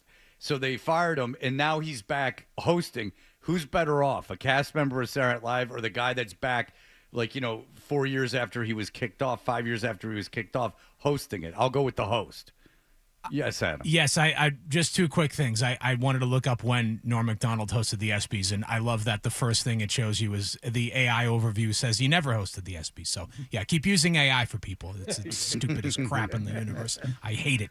No one asked for it. But it was 1998, so, and of course, part of what made the Norm thing was so funny is that the athletes were not entertained by his jabs at all. Do you feel like this is a completely different generation of athletes, and that Shane Gillis, if he wants to go after these athletes, they'll be in on the joke and it won't be so uncomfortable? He'll make a women's sports joke and it will go over terribly. Okay. But it will be really funny. That would be very much in his rules, yeah. But he'll make a women's sports joke for sure, 100%.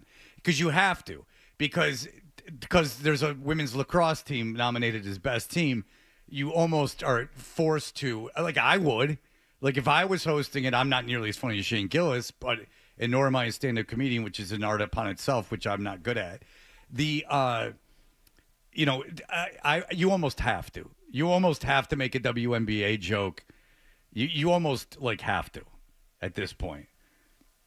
Or else you're leaving something on the table. You understand what I'm saying? If you want the WNBA to be mainstream, and ESPN has done a great job of forcing it upon us, you open yourself up for ridicule, just like every other major sport in this country. But they have no sense of humor. Well, yeah, so but I mean, you can't have it both ways. Yeah, well, I know. And that's why they're doing such a terrible job of marketing it. Is that, right now is your chance. Right this minute. Yeah. Because Caitlin Clark's as popular as she's ever going to be. It's never going to get more than this.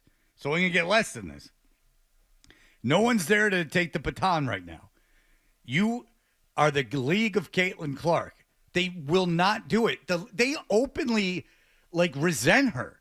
Not only the other players, like the commissioner of the league, other coaches in the league, openly resent the notion that people are watching it for Caitlin Clark, when they should be saying, "Oh, wow, a rising tide raises all ships. If this lady can make the league popular, I stand to make some money."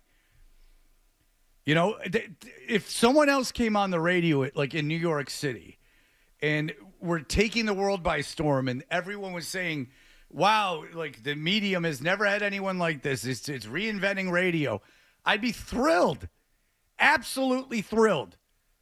Someone with some talent came on the radio and started doing some unique, great thing I hadn't thought about. I'd love it. 100% I'd love it. Now, you do it here, it wouldn't be so great. But you do it in New York or L.A., I'd love it. Yeah. You know? Because it's good for the business. It's good for the business. Yeah, we'll see. Caitlin Clark, she got hurt last night, and the the reason I'm bringing it up is the WNBA All-Star. I know. Don't. Poor thing. She's been hurt. She got a groin. Yeah. She's got a groin issue. She's had it earlier in this season. Go ahead. I love watching her shoot trays. All I'm saying is the All-Star weekend is this weekend for the WNBA. Let's see how many people watch when she can't participate. Oh, I hope she can participate. I hate it when people get injured. One more email here. Mm-hmm. The real reason... now I'm in the dumps. The real reason Bert takes the ferry, so he can bring along his giant blacked-out SUV to parade around the island. People think he's some superstar and wait till he jumps out, only to be disappointed. That's Mitch. P.S. I'm just guessing he has a giant blacked-out SUV, probably one of those boxy Mercedes. I don't... Well, listen, he's got that online money. He's got that Sports Illustrated writing money. I mean, one can only guess at his I don't think Bert drives a giant blacked-out SUV or a boxy Mercedes, but he does prefer Nantucket for the convenience. And I'm sure there's no family money at all. There's just... I have no idea. Well, no, he writes for the MMQB. I mean, that in itself is He's a been multi-million working very hard operation. for a very long time, and he invested wisely. Jesus Christ, Bert! Yeah. It drove me crazy. That was the most insulting argument I've ever heard. Can you be any more willfully ignorant? That was 20 minutes of that, 12. Yep. You might want to listen. And it was all justified. Yeah, I got to go back and listen to that. Yeah, you should. Yeah, you should. You should. It was genius. All right, we'll be back. Yeah, that's right. We'll be back in just a moment. Here are the headlines. Essential Sports Hub headline presented by Celsius Energy Drinks. For the first time ever, the Major League Baseball All-Star Game was decided by a home run derby-style swing-off, and after playing through 9 innings to a 6-6 tie, the National League was given the win, 7-6 in Atlanta. Kyle Schwarber hit 3 homers in the swing-off. He was voted the game's MVP. Red Sox will be back in action Friday afternoon at Wrigley Field against the Chicago Cubs. The New York Jets made Sauce Gardner the top-paid cornerback in the NFL yesterday. They signed him to a 4-year contract extension. It's a prize package worth just north of $120 million. In WNBA news, the Indiana Fever beat the Connecticut Sun at TD Garden last night, 85-77. Caitlin Clark, 14 points, but left in the final minute with a groin injury. And the New England Revolution are back at work tonight as they visit the New York Red Bulls at Sports Illustrated Stadium in Harrison, New Jersey. We'll have the kickoff at 7:30 here on 98.5 The Sports Hub. Sports Hub headlines are powered by the commuter rail. Take the train to the South Coast with 6 new stations on the Fall River, New Bedford line. Whether you're commuting or going whale watching to Battleship Cove and so much more, get tickets with the M-Ticket app. I'm John Wallach on Boston's Home for Sports, 98.5 The Sports Hub. Your next update at 10 o'clock. You're listening to Toucher and Hardy on the Sports Hub. This summer, don't just do summer. Do it right with Honeydew's signature drink, Iced Mocha Madness. Featuring refreshing flavors of bold coffee and chilled chocolate. It's the perfect summer drink. Order ahead or get it delivered with DoorDash. Honeydew, do life.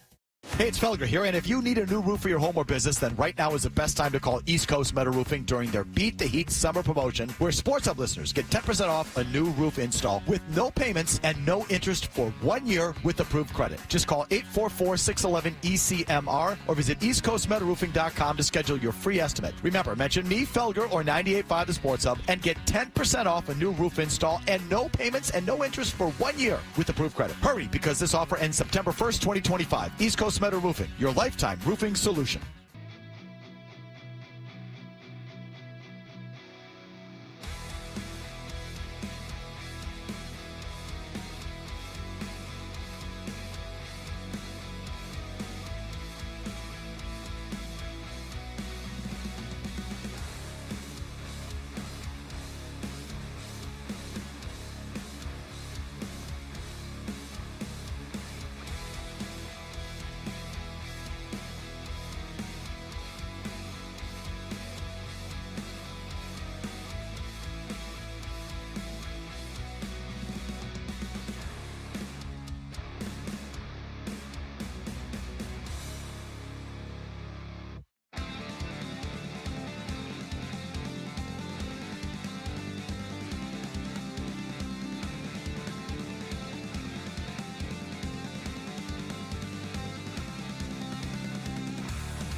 Let's go. Let's ride. 98.5. Like, let's roll the dice.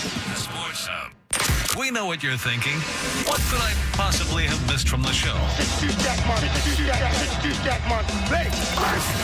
It's time for The Stack on So Our this fearless yesterday- leader is so cheap that she doesn't even want to pay for the lunch. I said, you pool owners are a strange lot. You know, you're living in, just abject wealth and luxury, but Suburban Gatsby's, as I said. Yeah, but don't expect me to provide you with a towel if you're coming to my house. That's where I draw Do I the bring line. toilet paper as well in case I have to take a dump? Do I have to bring my own enema kit, or is that something that is provided if I'm bound up? I had to go blue with it. You understand? Yeah.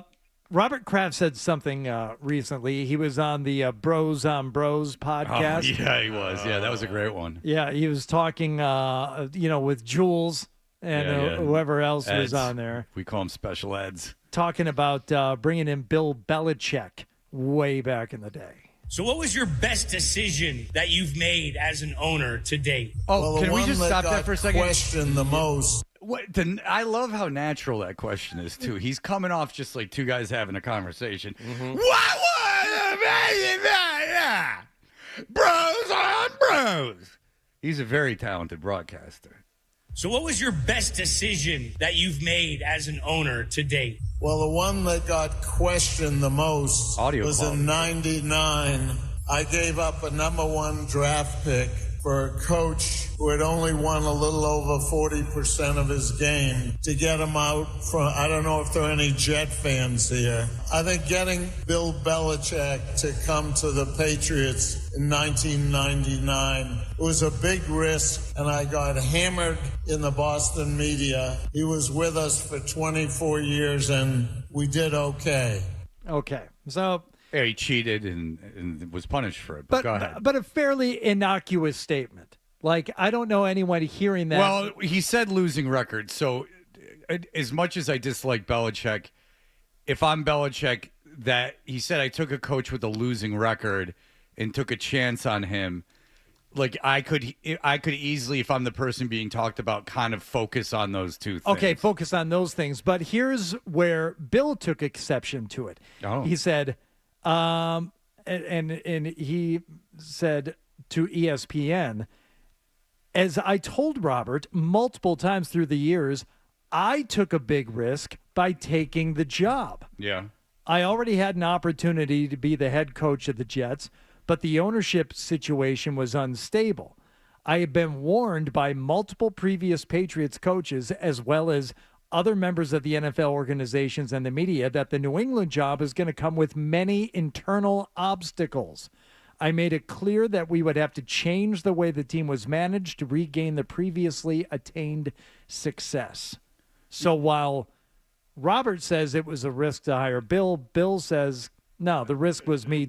Here's the shock. Going there. I'm on Bill's side. I don't know what it is in Robert Kraft that has to make anything about him. Like, you did, it's a fact. You hired Belichick and you gave up a first-round pick for him because you did the Jets dirty, and but whatever, you did it. That's fine. Belichick ended up being a great coach, and Bill's greatest accomplishment, other than being a brilliant defensive mind, was having the balls to keep and then start Tom Brady. That's undebatable. So both of them have that legacy. But both are hell-bent on grabbing more credit when it's completely unnecessary. Like, Robert Kraft hired Belichick. Belichick did have a losing record, but Belichick was a coach that was in demand and had a lot of success with a Jets organization that was terrible. And I'm sure he was warned about the situation with the Patriots. And I'm sure Belichick was instrumental in changing the way the Patriots operated. Yep. Of course he was. Yeah. So, but Kraft did hire him. So, the facts are enough, okay? Kraft deserves credit. He owned the team. He hired Belichick. Belichick deserves a lot of credit for drafting Brady, taking Brady, keeping him as a fourth quarterback, and then starting him. And undebatable, okay? Making him follow the program. But then here's the deal. Then Brady deserves credit for the latter half of that. There's the 3 Super Bowls then the latter half in those 3 Super Bowls, Brady deserves all the credit for that because he played at that level and was that, tenacious. So they all deserve things. Brady seems like the only one who doesn't want all the credit. Like the other 2 are bickering.